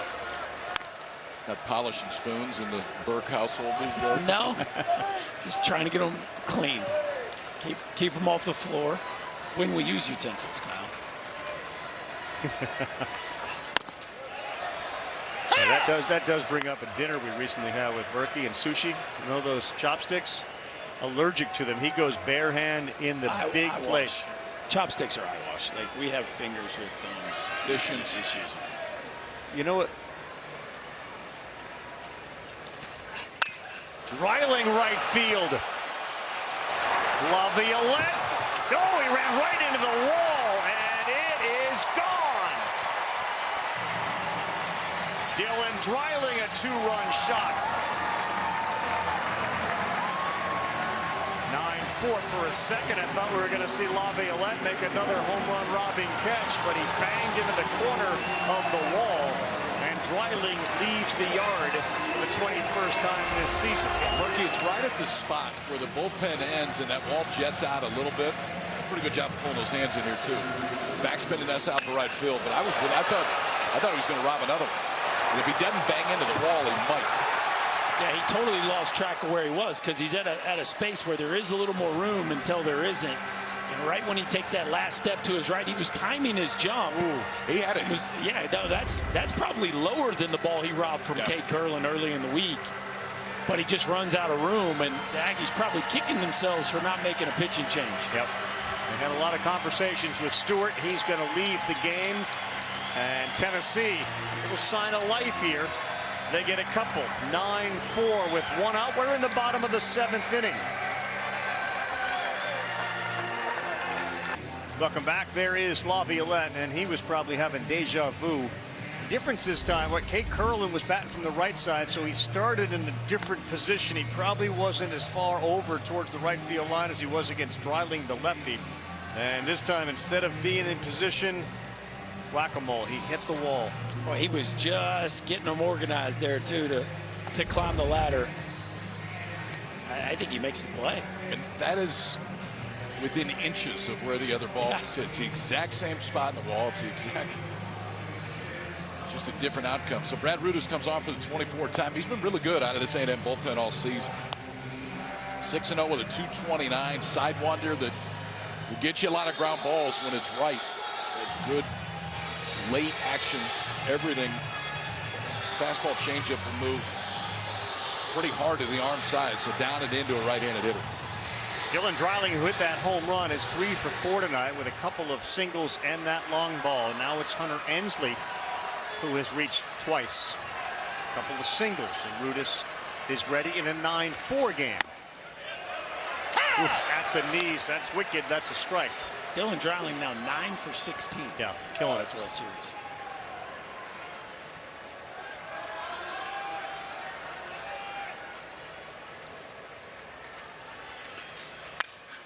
Ensley, left field. And gone. Big fly for Ensley. Back-to-back home runs for the Vols. And they chip away again. It's now 9-5.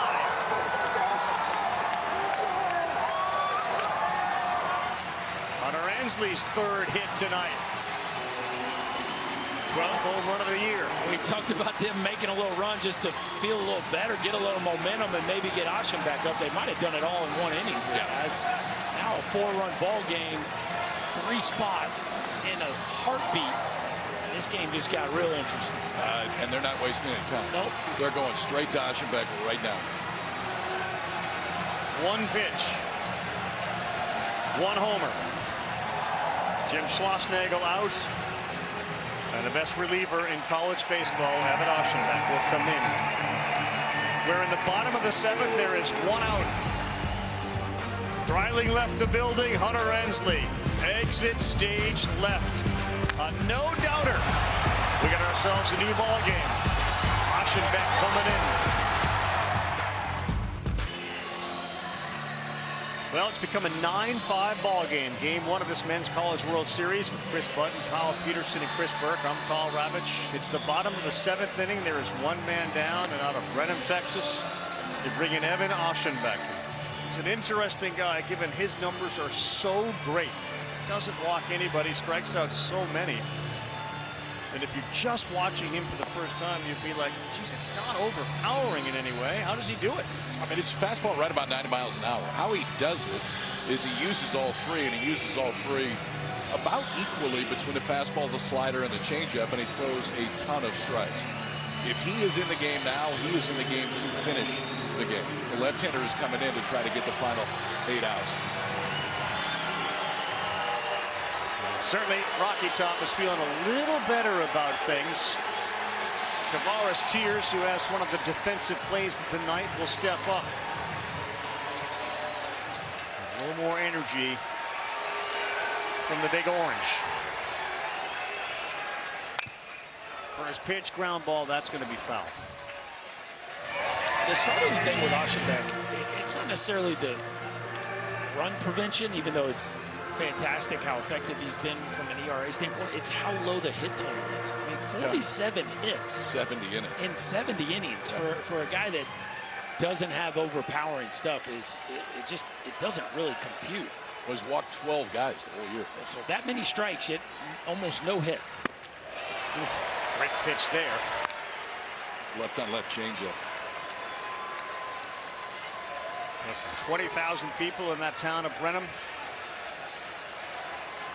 Second season with the Aggies. That's how he gets guys out. Wicked slider away. And Tears shaking his head. Osham comes out and says, all right, I'm gonna show you all of them here right away. Fastball to start, changeup to get the second strike, and then the slider to finish Tavares Tears off right there. We were talking to his A&M coaching staff today. He's from Glenn Junior College, comes in the first fall, and they're like, we honestly were thinking about maybe cut. We weren't sure if he was going to make the club, let alone pitch. This year, he's been the most reliable relief pitcher in all of college baseball. And he pours in another strike. Dean Curley's the shortstop. His dad described the A&M experience as a dream come true, and that Evan and his family came in 09 when he was just, he said, a little bitty kid to watch. That misses high. We live about 45 minutes from the A&M campus, so they can all go watch him do his thing.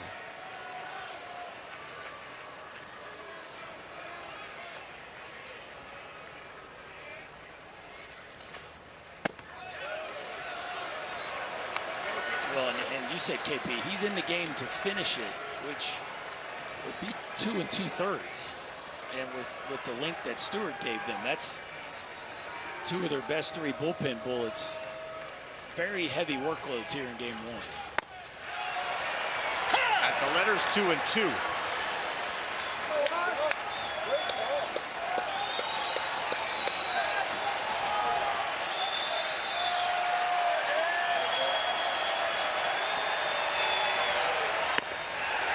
will not chase. They need base runners.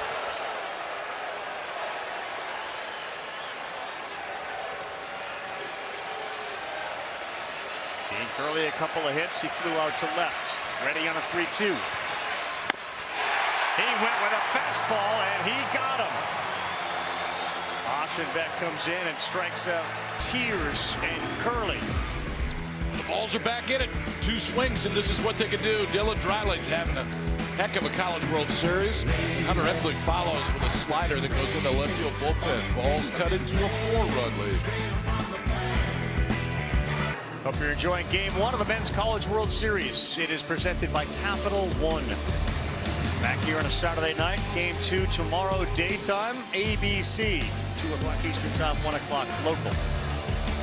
You bring in the lefty, the freshman, Dylan Loy, making his 20th appearance. The numbers could be pretty good. Strikeout to walk. He didn't give up a ton of hits in 28 innings. Now just again trying to keep this lead where it is for A&M, not let it grow and get the bats back up for the final 2.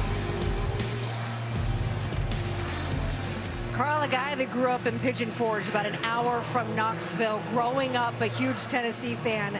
When he finally got the offer to come to Tennessee when he was in high school, he's like, well, everyone told me you got to play it cool. Like, don't commit right away. He's like, I lasted a day, and then I was like, yeah, I'm coming.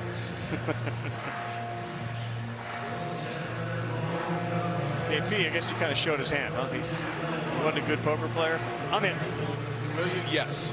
Yes, I will. Yes. I will. Can I think it? Yes. He had his moment this year in the SEC championship game against LSU, his best outing of the year, 4 2/3 scoreless in that one against the Tigers after A.J. Russell started that game. Left-hander hasn't pitched a ton since then, but that was definitely the high water mark. Could definitely go the rest of the way if we see from him what we saw that day. His ERA at Pigeon Forge, which KB just brought up, was 0.09 his senior year. 0.09. 0.09. Batters hit 0.97 against him. Didn't want to play Pigeon Forge. Ever been a Pigeon Forge, Berkey? Yeah. It's right there in Gatlinburg. So Loy to Appel. Swings at the first one. Right center field it goes, but it is misplayed and then caught in right field. Bargo didn't get a great read on it, stuck his glove out and stuck the landing. Maybe not the most direct route here, KP. Bargo breaks back like this ball is headed to the wall and then has to come in here late. But give him credit. He took that ball off the turf with a backhanded catch, and he has to go down late to keep this one from being extra bases. A heck of a recovery there by Dalton Bargo. That's a great catch. Yeah. Great catch. He takes this one right off the grass. And he caught it. Yeah, they're going to challenge this too, because you're going to take him with it. Might as well ask, but I don't think this one's going to take very long. Yeah, a little deeper route than maybe you would ideally like to take, but he made up for it at the end. Now he gets to watch himself on TV. Turn around and watch the replay. This is a good one because everybody can see that it's quite clearly a catch.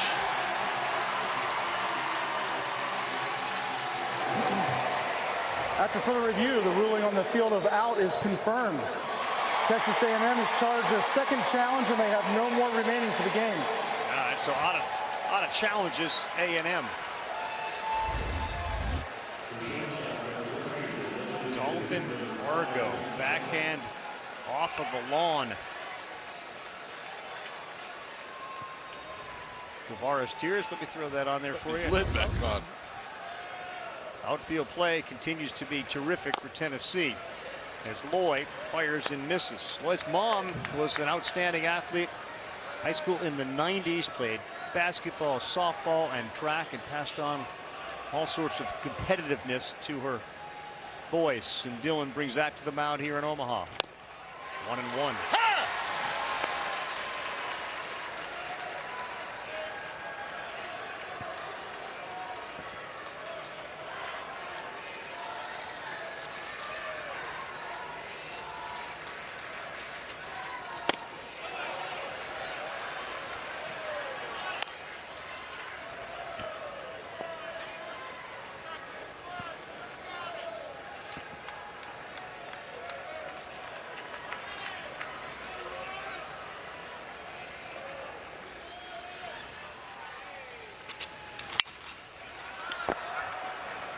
Play off the bat of Hayden's shot. He's the DH. He's the senior. He's banged up, and he's playing like a hero tonight. Started out reaching on an error, could have been a hit. Then he reached on a single. And he had a double. He did strike out. And Banky came into the game. So that's the third pitcher he has seen. Fourth pitcher he's seen, actually.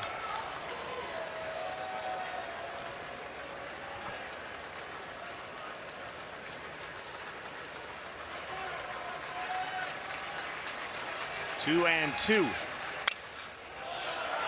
Another one out of play. Everybody in this A&M lineup has scored a run tonight except Cheston. Say there's some length in this lineup. Yeah, it has gotten really strong at the bottom. Camarillo's had a big night. Kent's been crazy good.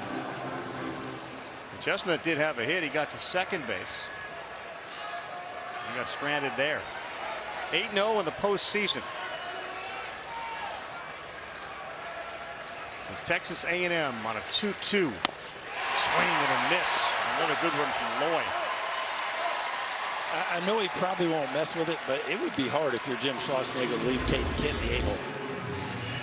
You know, it's just as hot as he has been and as clutch as he has been. It's you think that in that dugout they want to see him getting up to bat a few more times. But usually the traditional school of thought is if it ain't broke, don't fix it. Very affable, easy to talk to kid right there, Caden Kent. So 2 down. Burton beats it into the ground. That's a fair ball. Aim it. They get him 1, 2, 3. They get a chance to grab the bats. See if they can cut further into this 9-5 A&M lead. Well, here you go. It's the curse of the numero uno, the 1 seed. It has been brutal. Since '99, when Miami won it as a 1 seed, 2 have been out in the regional. Supers have been a handful. It's not easy to even get here, and then when you get here, it's a problem. They had the 1-2 in '99, first year of the national seeds. Miami won the whole thing. It's the Volunteers now. Quarter century. I mean, thank you. This is that's a good point. This is getting a little bizarre. But I mean, really, it's a big deal to be here from the number 1 seed. There hadn't been many of those. Last team to enter the finals unbeaten, like A&M is doing, was Vanderbilt in 15. Aschenbeck back on the bump. First pitch, swinging at it, was Bargo. Feeling his oats after that great catch. You talk about Aschenbeck's stuff, but his last fastball of the 7th inning was 93. Pretty good get-up ball. Bargo can leave the yard.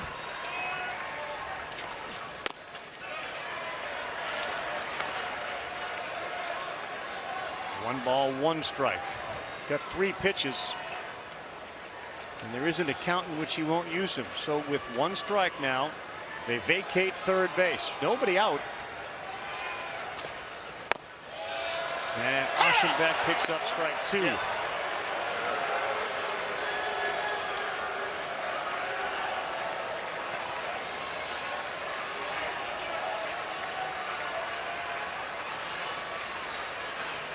Three on the right side. And that's fouled back up this way. How much interaction did you have with home plate umpires? Like if you think one's off the plate, were you hey, is that as far as it goes? Yeah, that's about it. We you know, you got that at the bottom, or is that the edge? Those kinds of things. Most part, you're just trying to hold them accountable with that. First of all, you're telling them you didn't like it. Aschenbeck does it again. How's he been since he's come in? That's 3 punch-outs. Nicole Briscoe, Zubin Mahente, they're standing by. SportsCenter will follow us. KP will join them to talk about this one. Look ahead to Game 2. Yankees try to avoid a 4th straight loss. Aaron Boone, Aaron Judge both thrown out of that game. And the Oilers and Panthers, we started this College World Series asking about who has a better chance to avoid a sweep, the Mavericks or the Oilers. And KP said that's a silly question. And he's right. The Oilers and Panthers go Game 7. This ball, right center field, playable and weak contact. And Aschenbeck efficient here with 2 down in the 8th. as he gets Stark to fly out on one pitch, and that's a bonus. Yeah, because if you can face Christian Moore with nobody on base, it's a much better feeling. Whoever it is, whether it's Aschenbeck or anybody out there for A&M. But 2 quick outs, he's retired all 4 that he has seen since coming out of the bullpen and kind of taking the air out of this Tennessee offense for now. And it's been very efficient, yes. right? You start to think about the very low pitch total. Now you start thinking, yeah, he probably will be available tomorrow if he keeps his pace up. Moore's been very aggressive, the leadoff hitter, 0 for 4 tonight.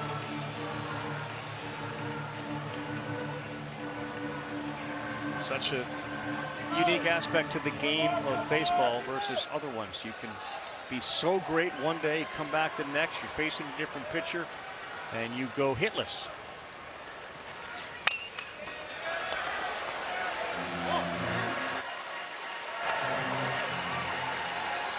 There's Phil Fulmer right in the middle there. There's Fulmer in the house. A&M, the Aggies in the 12th man up for Aschenbeck. And he does his job. A little spin on the mound. Back to the dugout goes Moore, 0 for 5. Aschenbeck, 4 strikeouts.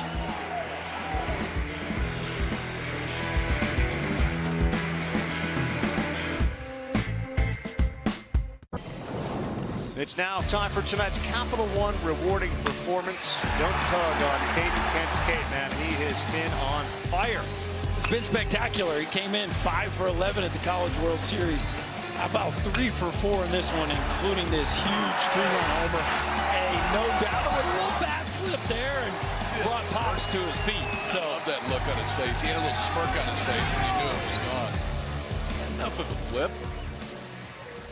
Pops has got the little one. Yeah, I'll tell you one thing. Those are sure hands right there. Yes. We are good here. 9th inning, Sorrell will lead things off. And that's strike 1. So you look at it, they got 3 runs here late. You tell me psychologically how important if you lose, but you kind of showed a little fight here. How does that carry over?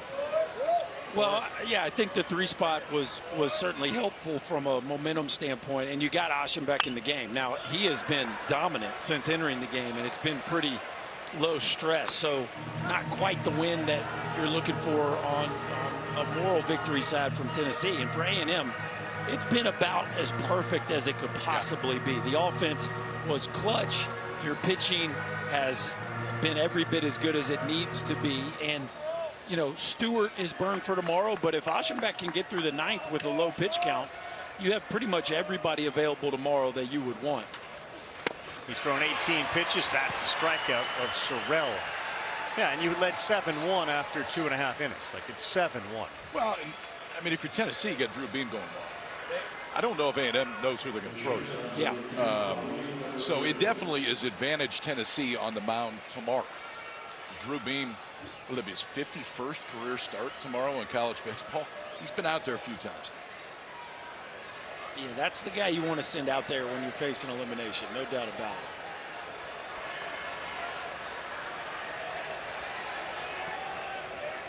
Camarillo's been on base a handful of times. He has scored 2 runs so far tonight.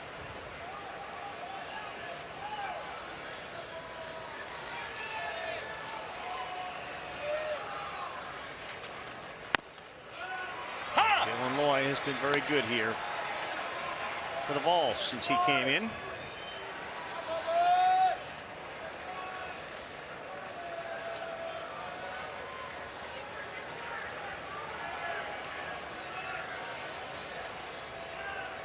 Kent will get another shot. He's in the on-deck circle and bends in for a strike.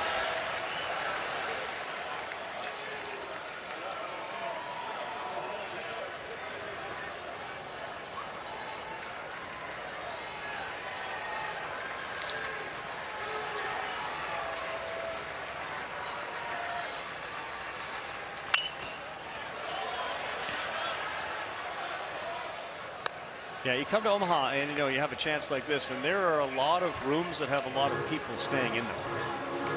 It's not just like 1 or 2. We've got rooms with 5, 6, 7 people. We'll find floor space, couch space.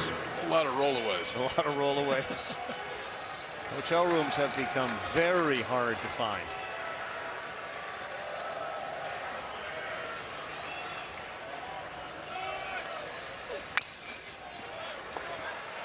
In a city that is not short on hotel rooms, and continues to add. The 2 fan bases here for this series have booked them all solid. Quite a showing by both fan bases here tonight. Those are the 2 hotels these teams stay in. You see the Hilton and the Marriott. The Hilton is where A&M is. The Marriott is where Tennessee stays.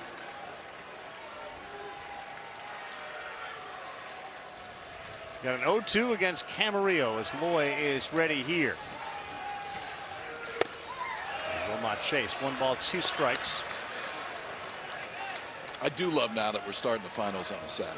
I think that was a great change a few years ago because it brings so much more energy for a weekend start. And it's a lot easier for fan bases to get here on the weekend. Yeah, great point. Swing and a miss. Wicked slider. Camarillo is gone. Dylan Loy's looked really good. Really good. And he looked good when we had him. When we had him at the SEC tournament, he was great that day. But has come in, has thrown strikes. He's now punched out 3 in the 2 innings he's been out there, and at least has given this offense a chance to not have to fight back any further. Mr. Capital One himself, the rewarding performance, Caden Kent with the 4 RBIs, 3 hits, including the homer. How about 14 RBIs in the tournament? He had 14 all regular season. Most in the field. How about that? Now we know what puts a smile on Jeff Kent's face.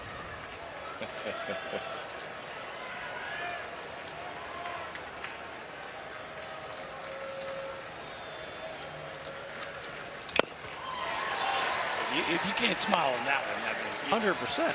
We might need to check his pulse. He's living life right there.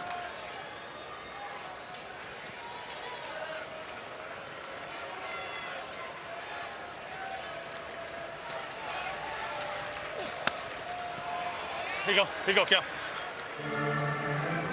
Okay, so you brought it up. Do you move him up in the lineup? Would you if you're making that decision? I don't. You scored 9 runs. You haven't lost in the postseason. I don't think I would. But it would be hard not to have him up more with the level at which he's approaching his at-bats right now. I mean, he is just so locked in. And it's a barrel show right now.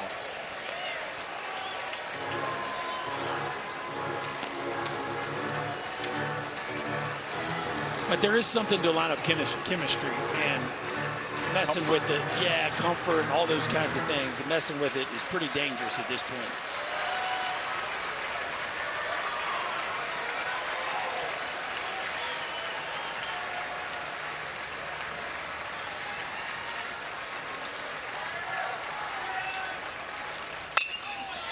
And this one to center field.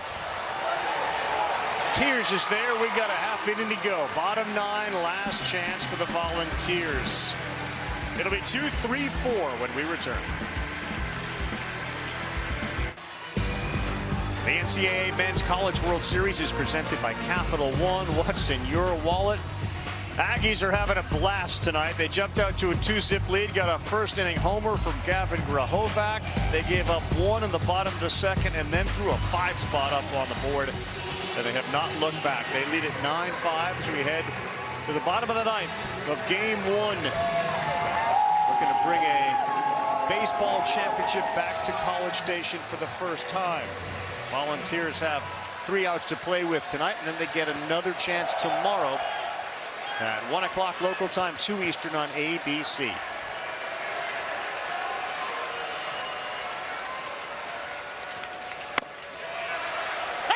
Aschenbeck's doing what he needs to. He starts Blake Burkhoff with a strike. Keep an eye on that pitch count for Evan Aschenbeck. You think about tomorrow and how quickly he might be able to come back. Missed away. Didn't see Cortez, who when he's wrong, he doesn't last very long. When he's right, he can give you length and absolutely dominate a team. Yeah, when he's right, they don't touch him.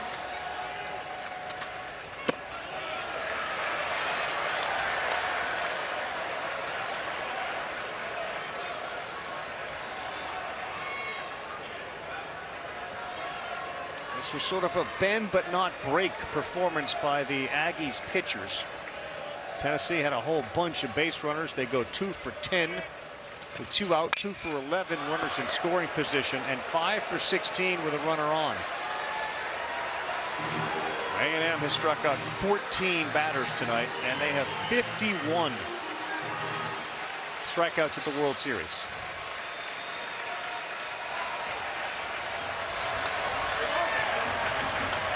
Cortez has no gloves and no need right now in a 9-5 game.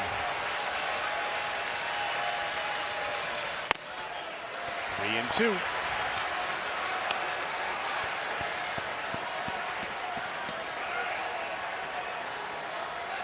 Burke 2 for 4, Amick 0 for 2, and then you get to Dreiling and Ensley, who are 6 for 8 between them, each with 3 hits. And each with a homer. 3-2 on the way.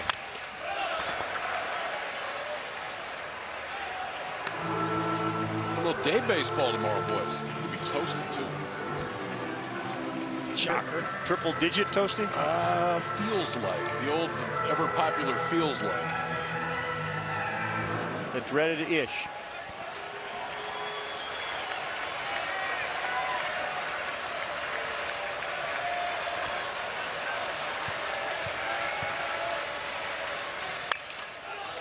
Burke doing a really good job.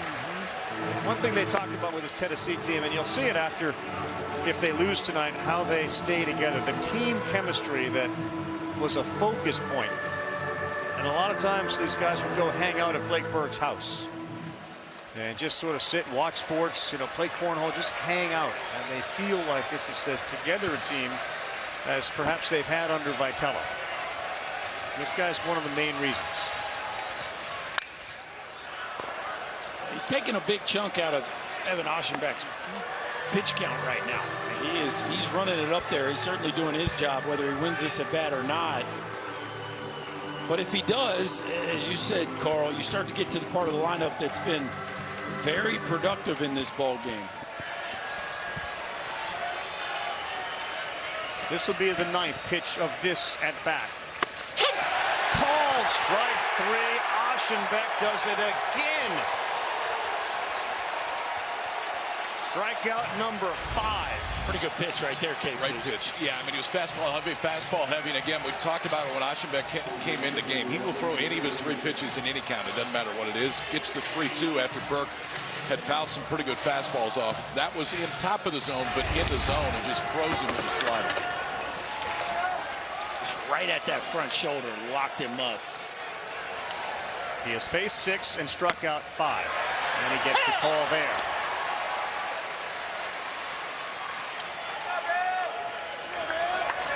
Aschenbeck makes the ability to mix 3 pitches in for strikes look so easy. I mean, it is an effortless strike thrower. And still a ton of, if there's contact, it is very weak contact. 2 outs away from winning Game 1 of this College World Series. They're taking a big step forward.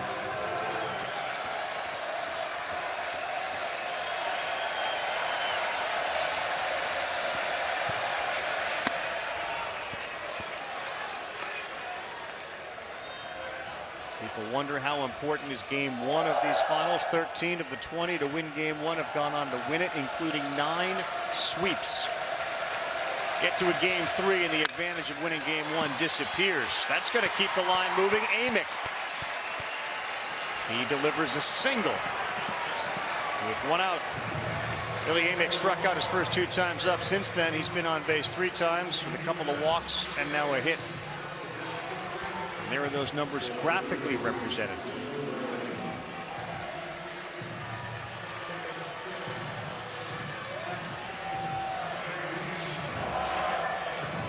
Here's Dreiling, who's got 3 hits. Ensley, 3 hits.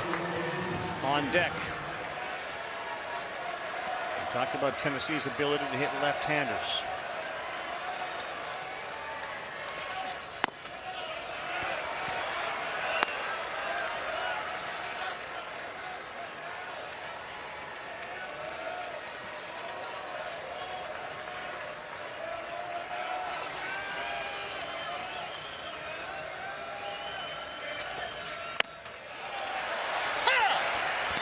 Looked like he was taking one there. Maybe the approach right against Aschenbach. We'll see. You're not taking now, that's for sure. But Dreiling has had another big night, man. He likes hitting in this ballpark. 3 hits, including a homer his last time up.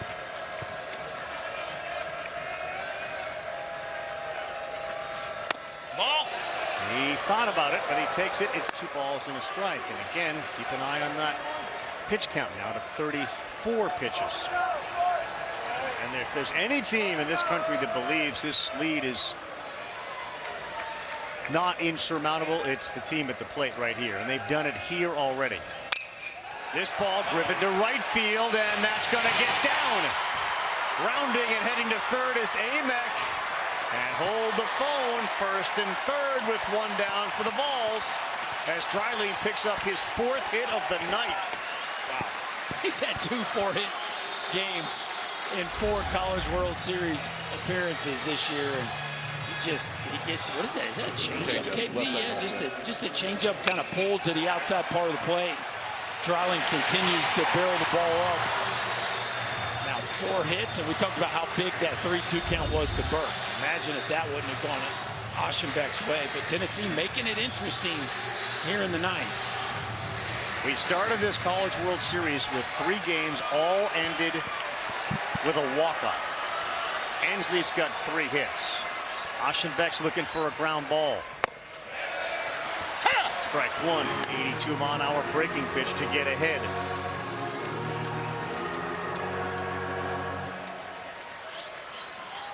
Single strikeout homer. Tavares Tears has had big-time success here in in Omaha. Not tonight, though. That's another good one. Back-to-back backdoor breaking balls. Get out in front of Ensley 0-2. His last time up, it was a breaking ball that he hit out, but it was off a right hand.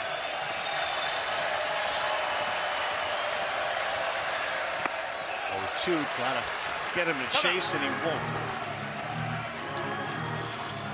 Ensley's a redshirt junior, 6'1".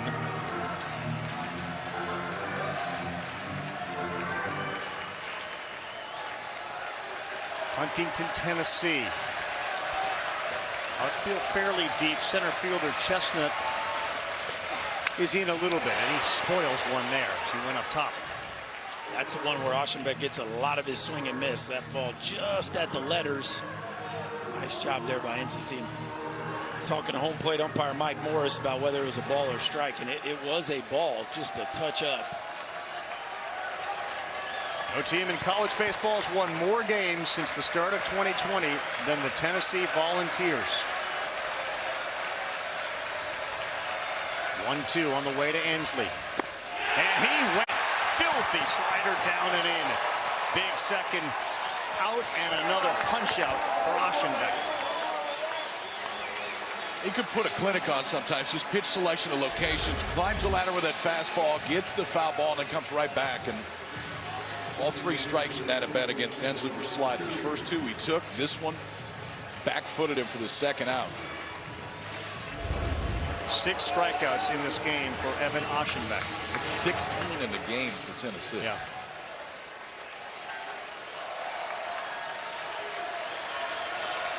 Tavares Tears.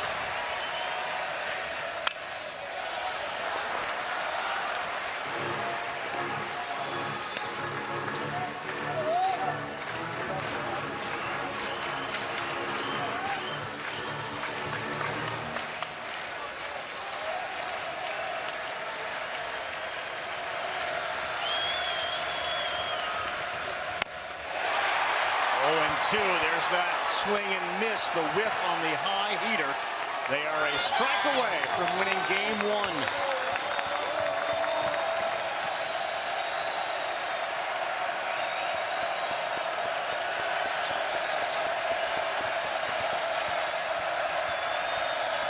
0-2. And he stays alive.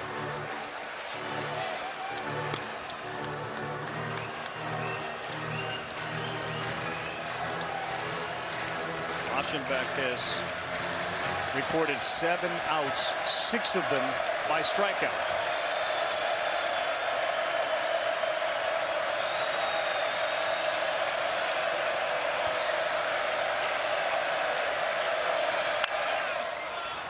Another foul. Got to be a slider in here somewhere. KP keeps climbing that ladder. Yeah, and you would think a slider, 8-10 inches outside, too, just to see if you can get Tears to go out of the zone to try to end this thing right now. Can they get to Dean Curley? He's the freshman. He's on deck. It's 0-2 again to Tears in the dirt.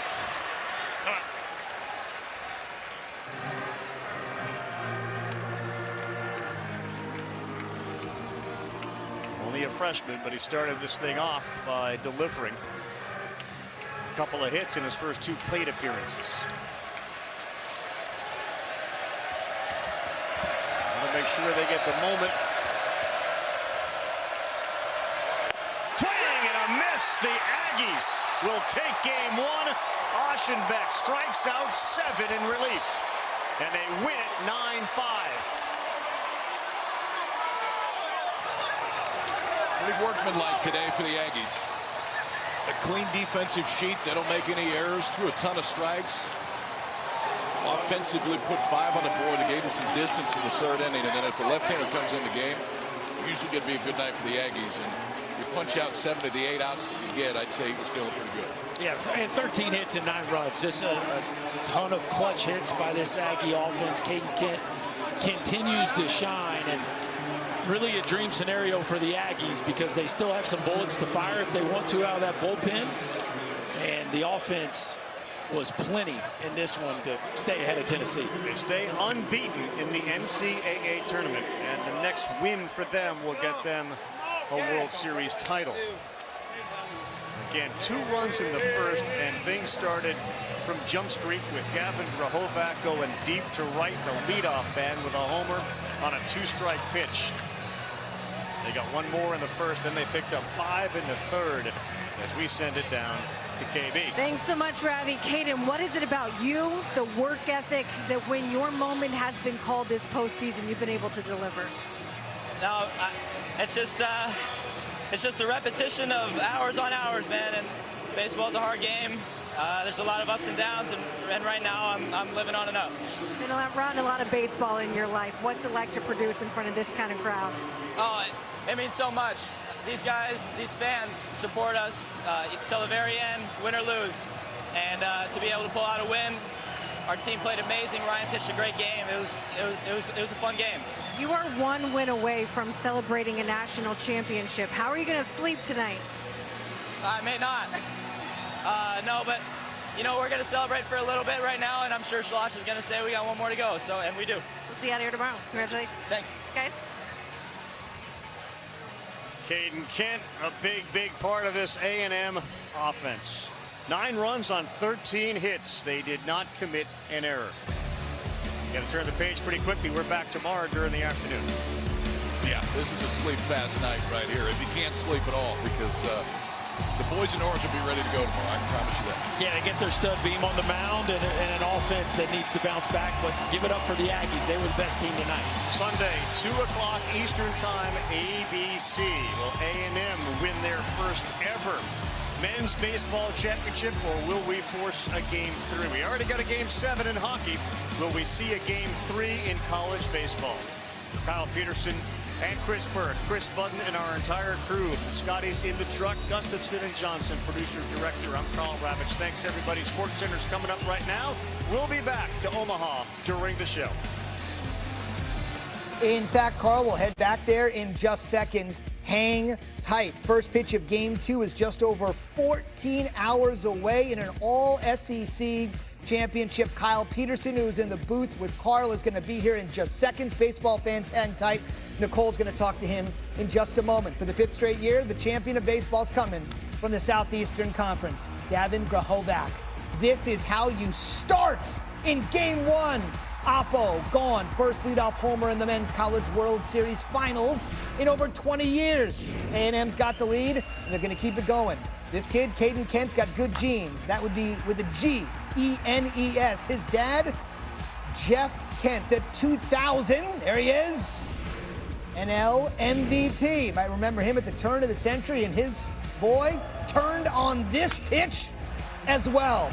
A&M would roll, win game 1, 9-5. They got some great work in relief, and they now stand 1 game away from their first ever college baseball championship as they get it done moments ago in Omaha, which is where we're about to head back right now. Like this second, because we say hello now to Kyle Peterson, who was just on the call. Look, Texas A&M has been living and dying by their pitch in this entire run here. Their offense has been there, but it hasn't been stellar, seemingly until, the third pitch of this game tonight. What do you make of what they did, both offensively and defensively? Well, defensively, they were clean. I think that's a big part of tonight. Offensively, it's been a really powerful offense through the course of the year, but they only had 1 home run in the College World Series in the first 3 games. And then the freshman Gavin Grahovac changed that right away. 0-2 fastball up and away. He drives it to right center. And then it was just an onslaught from this Texas A&M offense. You were just talking Caden Kent a minute ago, where Zubin was. What he has done for them in the postseason, he didn't play a whole lot during the regular season. He has more RBIs in the postseason than anybody else that has played in the NCAA tournament this year. So it's a balanced A&M lineup, but tonight they showed you some flash. There's also what Tennessee can do, and I think if you were sleeping on Tennessee and their ability to fight back, then you weren't watching Game 1 of the College World Series when they played against Florida State University. Obviously, you just said the Orange are going to be ready to go tomorrow. Given their ability to fight back and given just their depth and their ability, what do you expect from them tomorrow when their backs are against the wall? I think they're going to score some runs. It just feels like one of those Tennessee days. It's going to be hot. It's a 1 o'clock start local. And it's just a Tennessee offense that scores runs. That's what they've done historically. 180 home runs this year for Tennessee as a team. I'll tell you the other thing, too, and I think it's really important for Tennessee tomorrow. They've got a guy that has made 50 career starts starting tomorrow, Drew Beam, who has pitched significantly in this stadium. So there's a comfort factor with who they're throwing out there tomorrow. He's got a pretty slow heartbeat, too. So I think that you want to win game 1, but if you don't, it's still set up pretty well tomorrow for the Vols. Okay, speaking of pitching, obviously it's not just that they're playing again tomorrow. This game is coming your way in about 14 hours. What should we expect from pitching after we get through the starters? Well, I don't know. That's what we were talking about at the end of the game. I mean, Evan Aschenbeck was outstanding at the back end of the bullpen for Texas A&M, but the pitch count was up there. So maybe you can get him for an inning tomorrow. They have not used Chris Cortez. And Tennessee's in a pretty good spot as far as their top guys that they would going to go to in the bullpen. There's plenty of bullets left, which is great. That's what you want this time of year. They should be good. Today, Aschenbeck was 46 pitches. Probably be surprised if you see him tomorrow, but if it gets to a game 3, he'll be ready. All right, both teams, like you said, they need to sleep fast. That also goes for you. We'll see you at 2 o'clock Eastern tomorrow on ABC. All good. Good night.